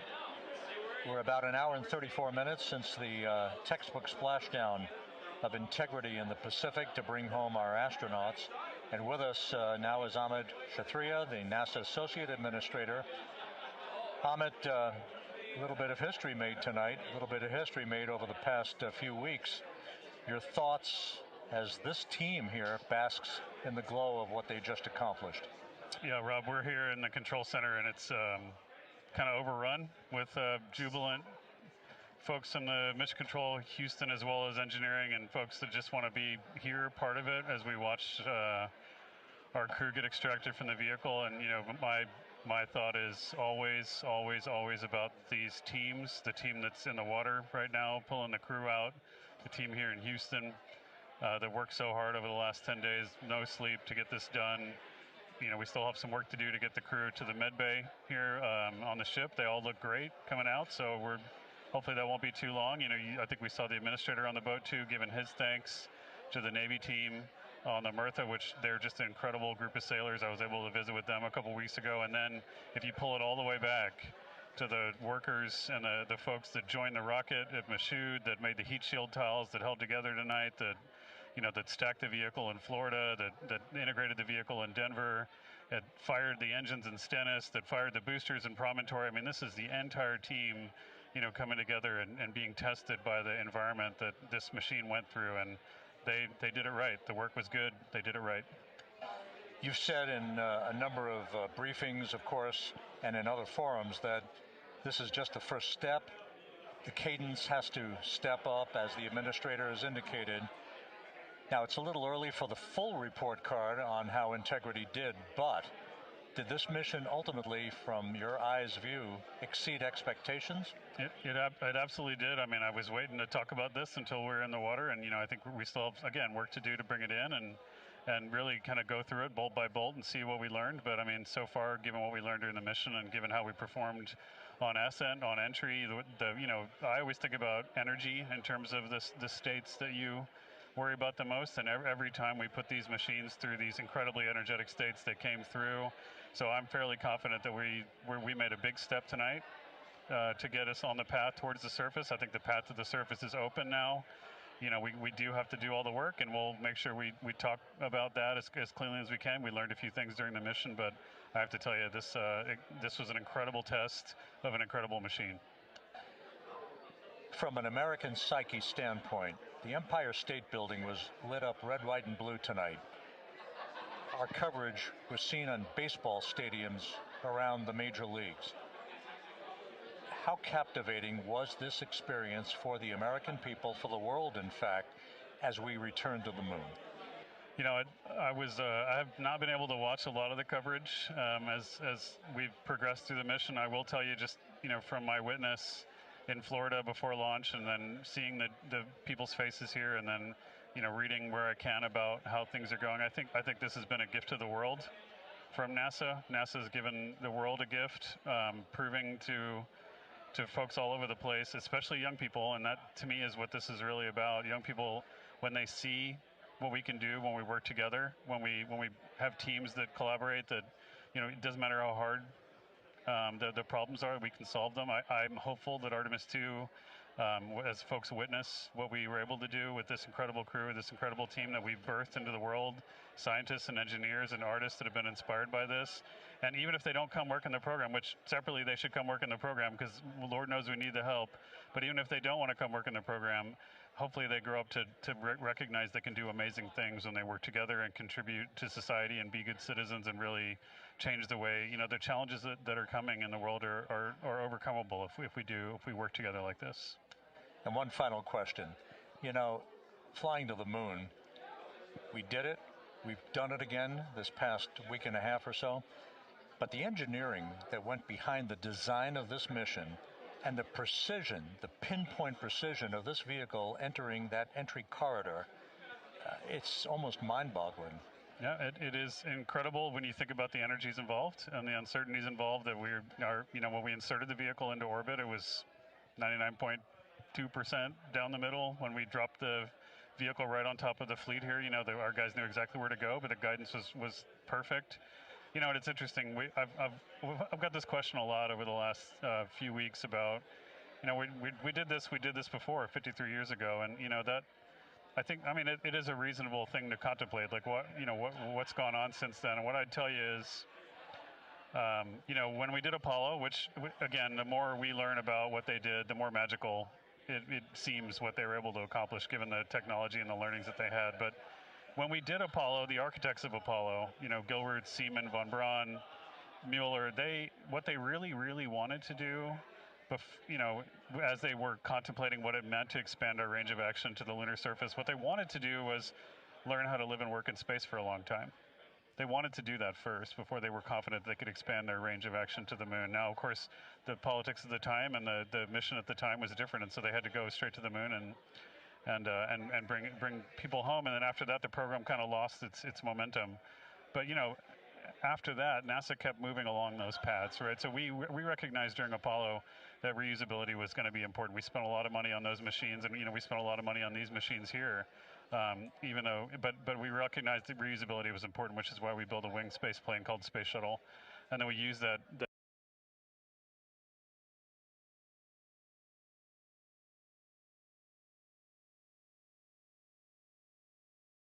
25 years how to live and work in space, and have been able to develop technologies that can enable exploration. So really, what I think is now, 53 years later, we're at the point where the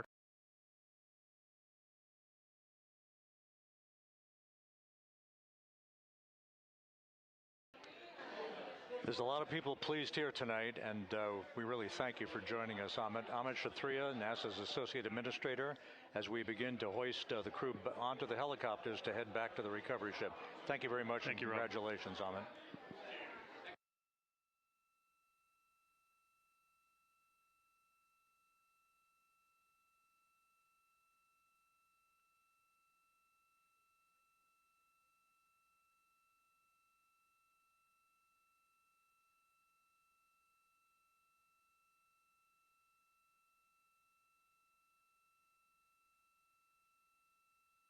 This is Mission Control Houston, with the crew members now beginning to be hoisted aboard the Navy helicopters. Let's go to Megan Cruz aboard the USS John P. Murtha, who will take it from here.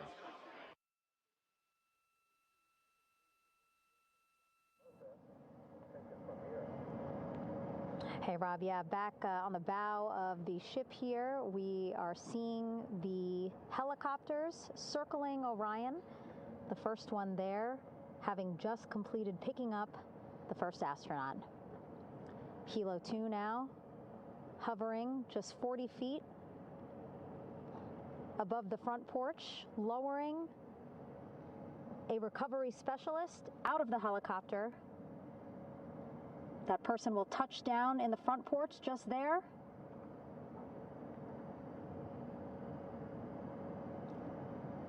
The crew members already outfitted with a harness that will allow them to quickly attach to the hoisting device.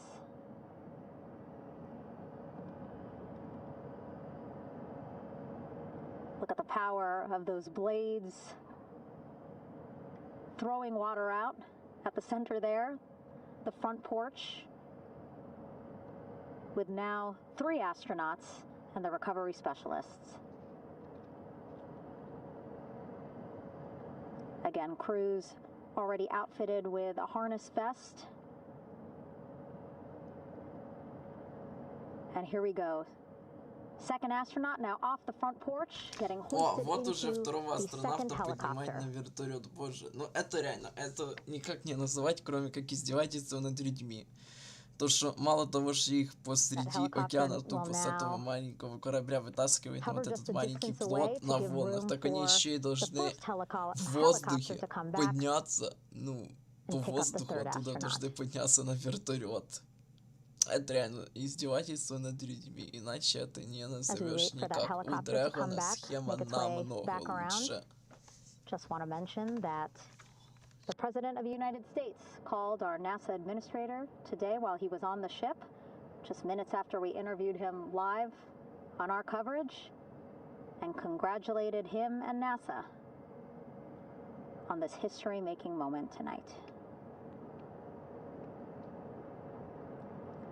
Helicopter 1 again hovering 40 feet over the front porch. We will soon see another recovery specialist getting lowered onto the front porch.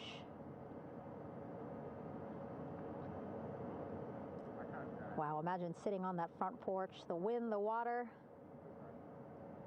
But again, the recovery team determined that a helicopter flight back to the ship here would be safer, faster, and more comfortable for our crew who just completed a 10-day mission around the moon.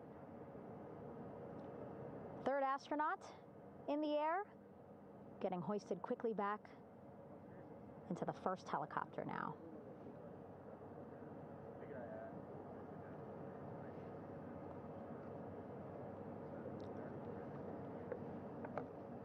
That first helicopter now on its way back to the ship here. We will soon see it land in just a few minutes. Again, all this action happening just 3,000 yards away from us, so a very quick flight back to the flight deck. And now the only person left on the front porch, Commander Reid Wiseman. That second helicopter now making its way back over to the front porch. Here it comes.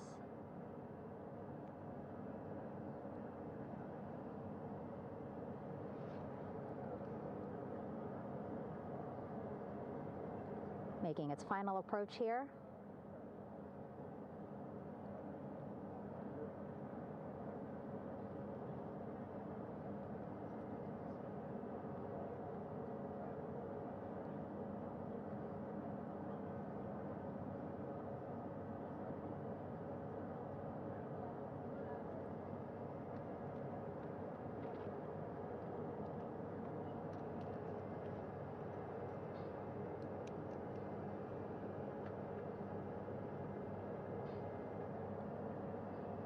The last astronaut, Commander Reid Wiseman,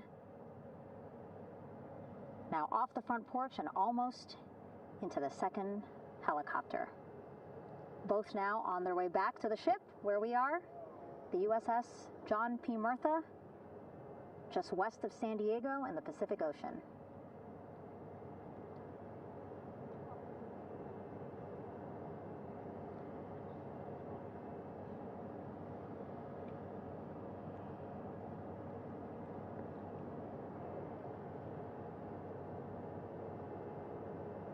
Exciting to see our 4 crew members minutes away from landing on the flight deck here on the recovery ship. 550 people on this ship, excited, ready, anxious, looking forward to welcoming this crew aboard.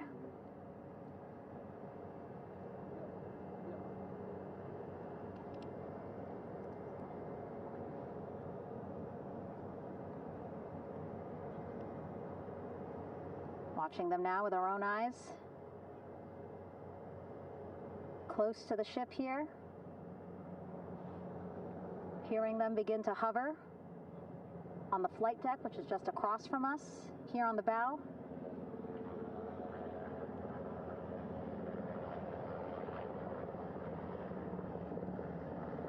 The first helicopter coming in.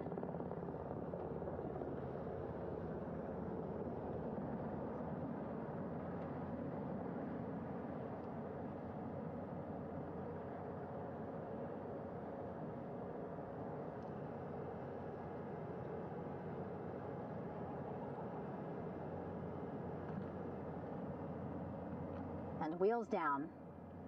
Wheels down of the first helicopter carrying 2 of our Artemis-2 crew. Pilot Victor Glover and mission specialist Christina Koch.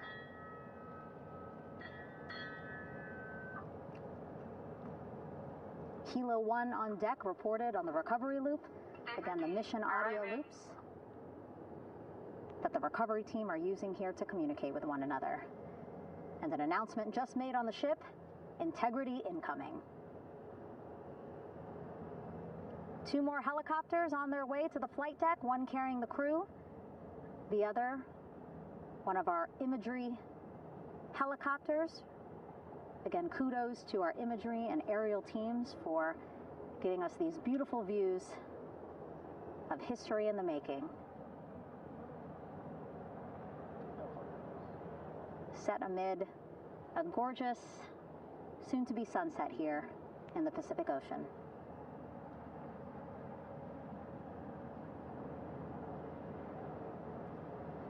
Second helicopter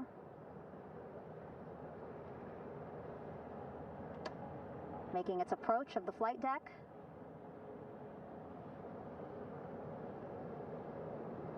Plenty of people here on the bow with their cell phones out, filming this moment.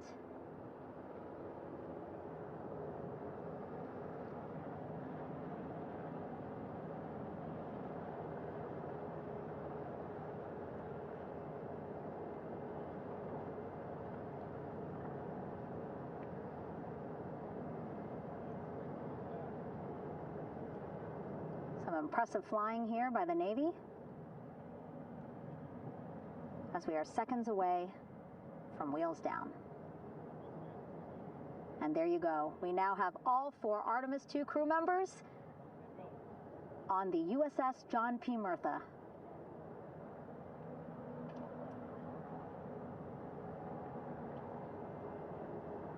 I'm sure they're happy to be out of the water and on this recovery ship with, again, 550 people on board, ready to welcome them home. But first, as we've been saying throughout the broadcast, just making sure the crew feel good. We reported that they were feeling good when they were in Orion, but those were just initial, quick, verbal assessments of how they're feeling. Their destination tonight, the medical bay here on the ship, right after we power down the helicopters here.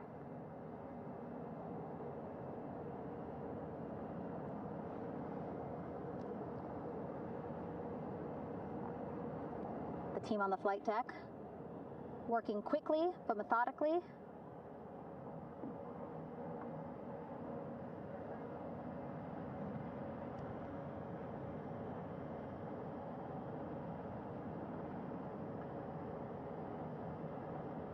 Waiting for just one more helicopter to touch down.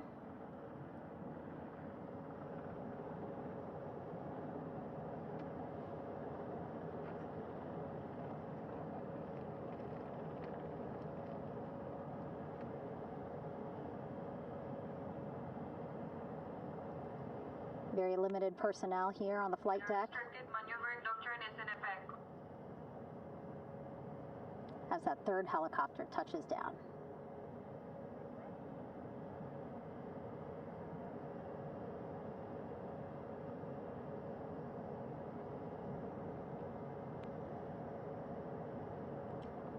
The ship is at flight quarters. Stand clear of waiter decks, ACO frame 095, or no cover stop signs, thrown articles over the side, hold all trash and garbage on station. Flight quarters. While just a few folks on the flight deck itself, there are plenty more on some upper decks. You see in some of our views a very packed crowd overhead.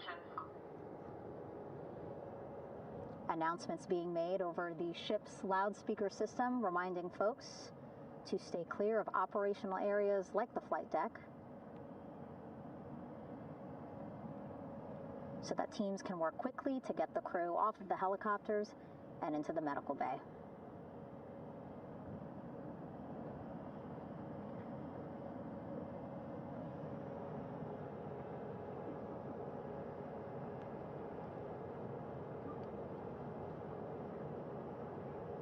Splashdown today, 5:06 p.m. Pacific time. We are within 2 hours of that splashdown time, and already we have all 4 crew members on the flight deck of the USS John P. Murtha.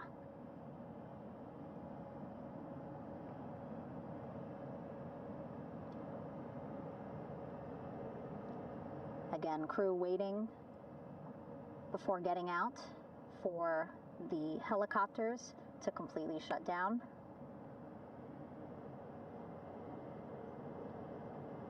Safety, of course, very important to NASA and the U.S. military.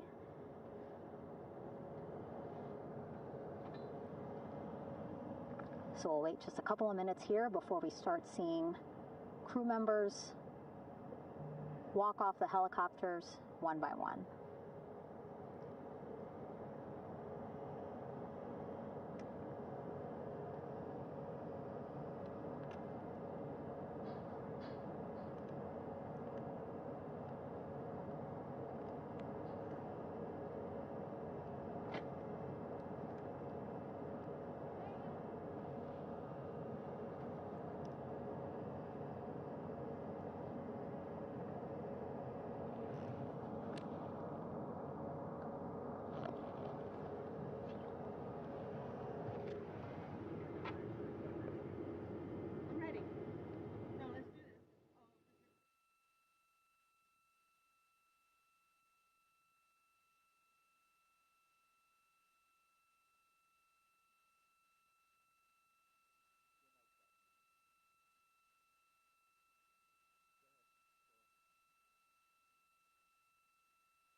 All right, and now here we see pilot Victor Glover and mission specialist Christina Koch sitting on the edge of one of the helicopters, looking in great spirits. That familiar smile and laugh from Victor, I can see it from here. Christina, I'm sure, feeling the same way, just blocked a little bit by our camera here, but we'll see her here shortly. A photographer taking their pictures. Victor saluting folks on the flight deck. They look like they're in great spirits. Happy to be home, I'm sure.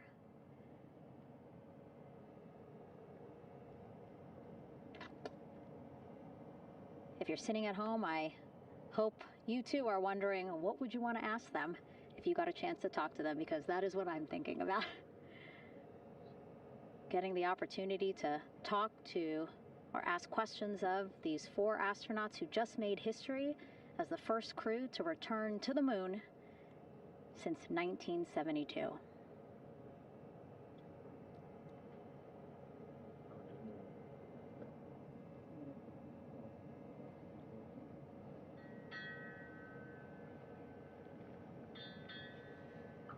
Oh, there we see Christina there, also smiling. Finally peering out, waving at the cameras. Hello to you too, Christina, yes. Welcome back. Welcome, welcome home. A loudspeaker announcement on the ship saying, "Welcome home, Integrity."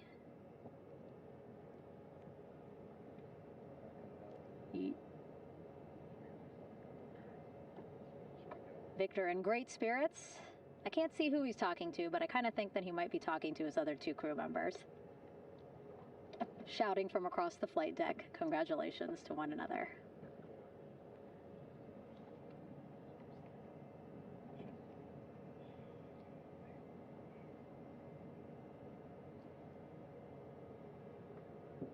And so now we see some Navy personnel walking up to the helicopter.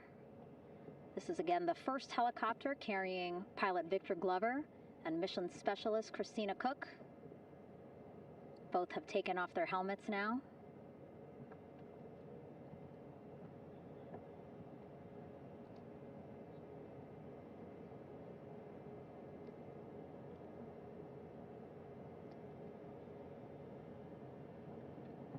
Some pictures, video to catalog this historic moment. A beautiful sunset just behind them here in the Pacific Ocean. Golden hour. These pictures will be beautiful.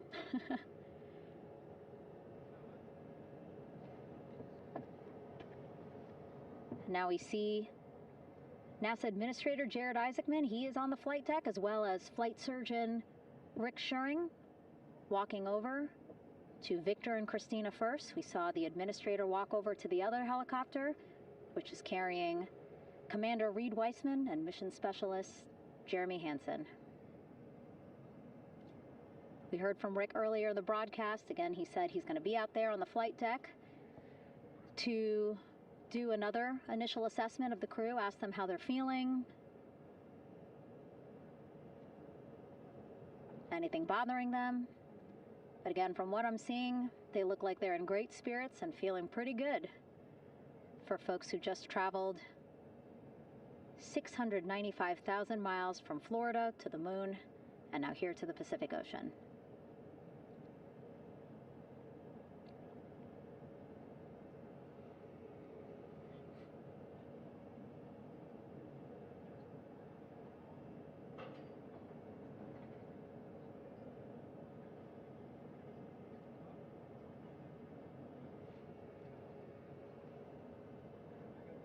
We're now seeing NASA Administrator Jared Isaacman walking across the flight deck. He had been talking to Reid and Jeremy. Now что мы продолжаем смотреть прямую трансляцию по возвращению пилотируемого космического корабля «Орион-миссия Artemis-2» с пилотируемого облета Луны.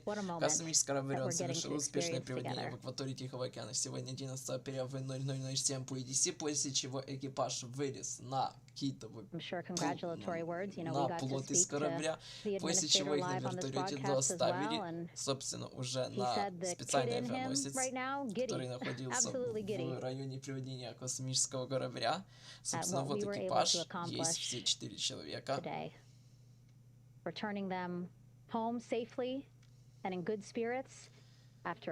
Дальше, собственно, экипажа ожидается медосмотр и потом уже отправка в... Блин, вот куда экипаж Артемис будут отправить? Ну, на вертолетах также я точно не в курсе.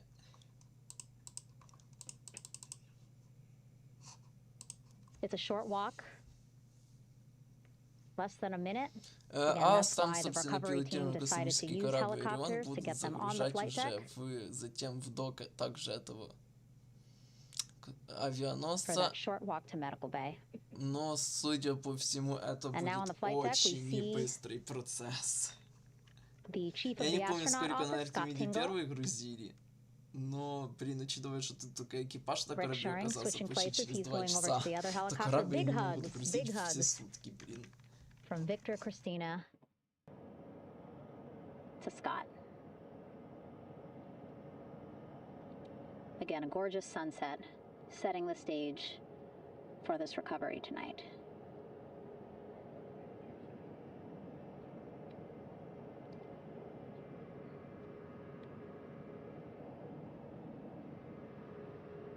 All right, and now here we are, Christina, making her way, looking thankful, grateful, happy to be home. Итак, появилось обновление у нас час назад, то есть в час 58 по EDC, экипаж миссии Artemis-2 благополучно находится на борту авианосца USS Jochen P. Murta, где они пройдут после миссионное медицинское обследование в корабельном медицинском отсеке, после чего вернутся на берег, чтобы сесть на самолет НАСА, направляющийся в космический центр имени Джонсона в Хьюстон, как я и думал. Затем также обновление, ну то уже предыдущие обновления пошли. Понятно.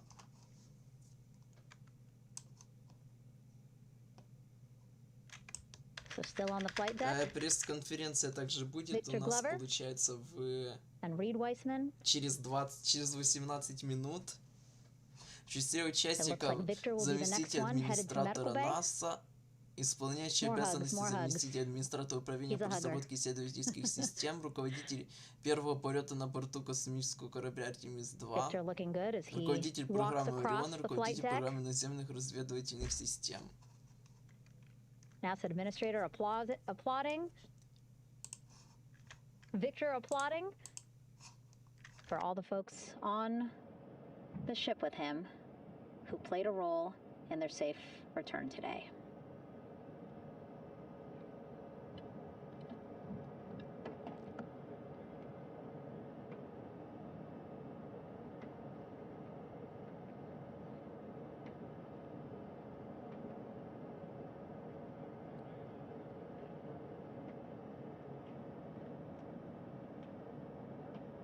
And finally, just one Artemis-2 crew member left on the flight deck, Commander Reid Wiseman.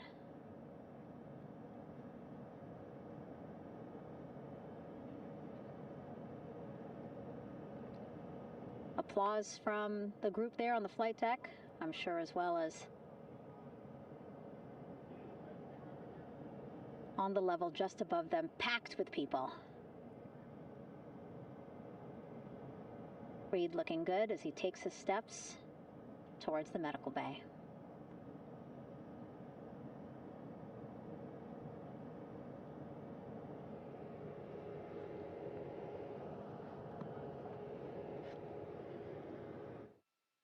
See our 4 Artemis-2 crew members back on the ship. Again, now they will head into medical bay, where they will be assessed by flight surgeons from both NASA as well as the Canadian Space Agency.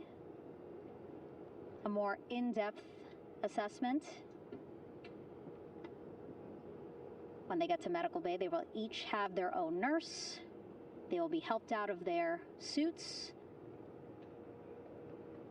And then again, we'll check to see that they're feeling good.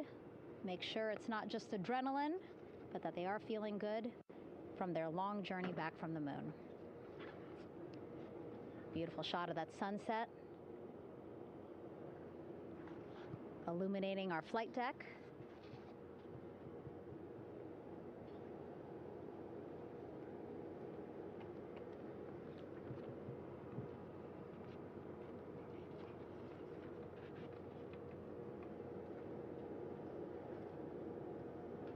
All right, and now with our astronauts safely on board, I want to welcome on Artemis Recovery Director Lily Villarreal.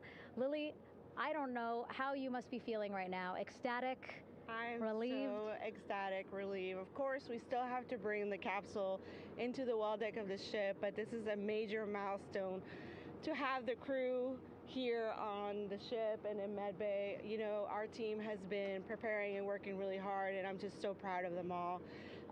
Everything went very well, just as planned.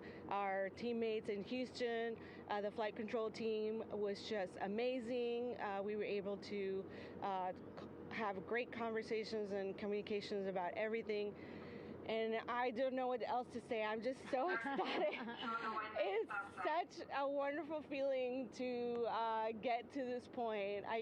Again, we still have to get the capsule, but this is huge for all of us in landing recovery, and I couldn't do this without my team, and of course the full support of the U.S. military. There's going to be lots of, you know, high fives when we get the capsule back in, and I'm so happy that the crew's doing well, Ryan's doing well, and you know, thank you for, you know, for everybody watching. Yeah, it was great to watch the crew come back to the ship with you. How were you feeling when you were seeing them looking so happy to be home and feeling really good? You know, the funny thing is that we had video of them from inside the Orion vehicle. They were like that from the beginning. When we opened the hatch, they were already out of their seats, having a good time, waiting for us to open the hatch. And they opened the hatch, and of course we did the first medical assessment. Everybody was doing very well, and they were just having such a great time with the medical team that was inside the capsule. I think they were all taking selfies with you know, the phones that they have, probably talking about what they saw, and it was just smiles all around. They were having such a great time. And then we put them on the front porch when we were ready to put them on the front porch. And again, you could see they were just so ecstatic to be home and talking to everybody. So we were very happy to see all of that in the control room of the LFOC. how remarkable is that? Again, if we think about their journey, the 695,000-mile journey around the moon and back, coming back at 30 times faster than the speed of sound. I mean, how remarkable is that they are in such good spirits? I mean, this is an amazing crew. I think you guys have seen it for the past 10 days. They're wonderful people, and we're so happy that they brought us along on that ride. And I can't wait to see all the additional videos and pictures that they have that, you know, we'll get a hold of now that they're back on the ground. And I can't wait to hear how, you know, a little more than what we saw on the press briefings from the crew about what they saw. It's just fantastic. You know, some of my favorite people around this 10 days was the science team and how excited they were. And so this is exactly how we feel in the landing recovery team when the science team went, oh my goodness, when they heard all the discussions about the moon. This is exactly how we feel now in the landing recovery team. We're so ecstatic. Yeah. Again, we have to recover the capsule. I want to make sure we don't forget about our Orion. Lily's all about business. She's thinking about what's next. But yeah, speaking of these 10 days, I mean, we have been along for the journey with them, live with them 24/7 for 10 days, and just really seeing the engagement that we've gotten from around the world. What do you hope people take away from this mission? I think that's fantastic. So, you know, my story was that I went to the Kennedy Space Center. I was born in Colombia. I was 10 years old when we moved to the United States, but when I was 7, my family took me to the visitor center, and that's when I learned about Apollo. And we went to the moon, and I learned about astronauts, and that story was what really fueled me to want to do STEM and want to be an astronaut. And I think that this Artemis program is going to do exactly what, you know, what girls, you know, my age back then is 7, young people right now, girls and even like young men, obviously. But we want to empower people to know that you can do this, right? If you want to come and work for NASA, if I did it, they can do it. And Artemis program is just going to inspire everybody. And I'm so happy about that. Yeah. Like Apollo inspired me. Thank you so much, Lily. Really appreciate you being here. As you said, still a lot of work to do. 5 to 6 more hours to recover Orion that's still out in the water. So I'll let you get back to it. But you had beautiful words to say again. We hope that this inspires people. We hope that you come and join us at NASA and accomplish great things with us in the future. Yeah. Back to you, Rob. Thank you, Megan, and safe sailing out there in the Pacific. Here in Mission Control, it is now all quiet. The team of flight controllers and all their support personnel have left the room to enjoy the aftermath of a textbook touchdown by Integrity that splashed down in the Pacific right on target to complete this historic flyby of the moon, the Artemis-2 mission. With that, we'll wrap up our coverage for the night and point you to a post-splashdown news conference in 15 minutes at 9:35 p.m. Central Time, 10:35 p.m. Eastern Time, where managers will discuss the return of the Integrity spacecraft and the completion of the Artemis-2 mission. With that, we'll wrap up our coverage for this evening and historic mission in the history books. This is Mission Control Houston.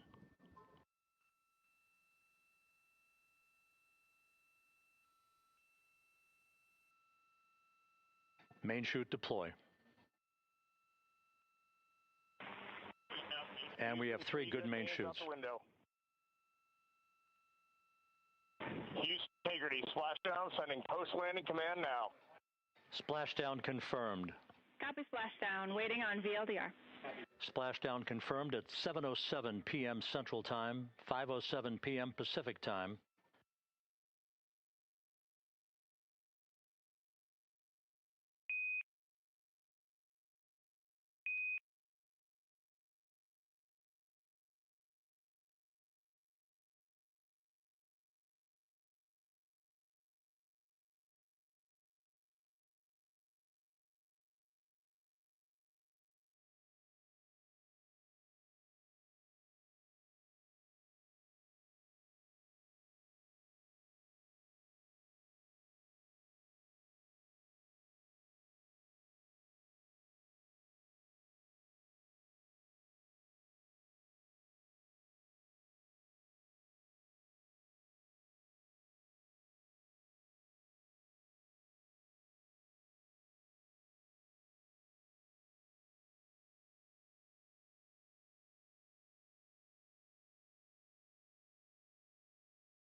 Ну и на этом, судя по всему, все. Я так понял, погрузку самого космического корабля в авианосец нам не покажут. Они прекратили уже трансляцию.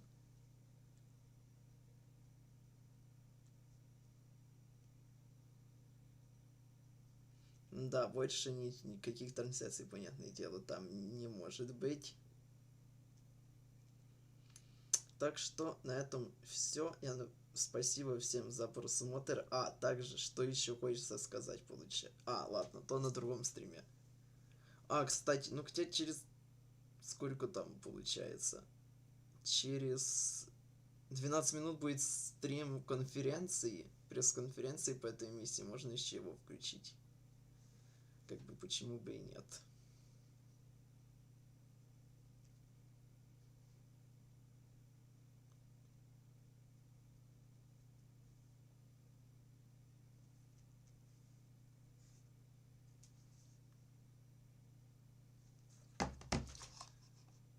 Пу-пу-пу.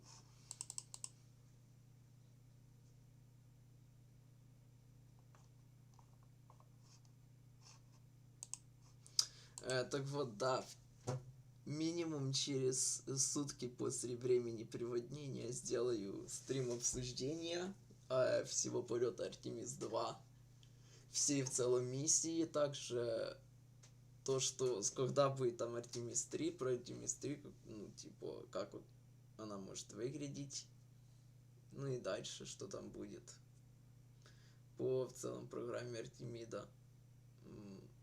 Да, и также наконец-то повторим его в КСП, смог максимально прям точно ее сделать. Вот и сделаем.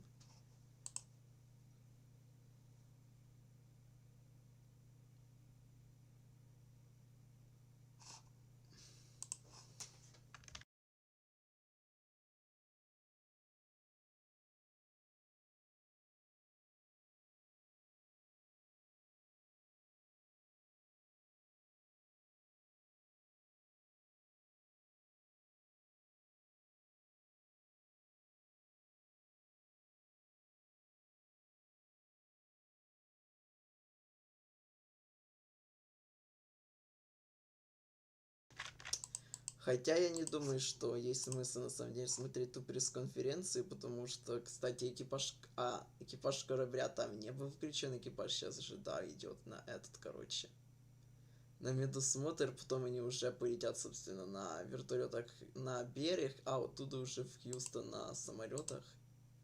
Так что на этом, наверное, и все, да. Всем спасибо за просмотр и всем пока.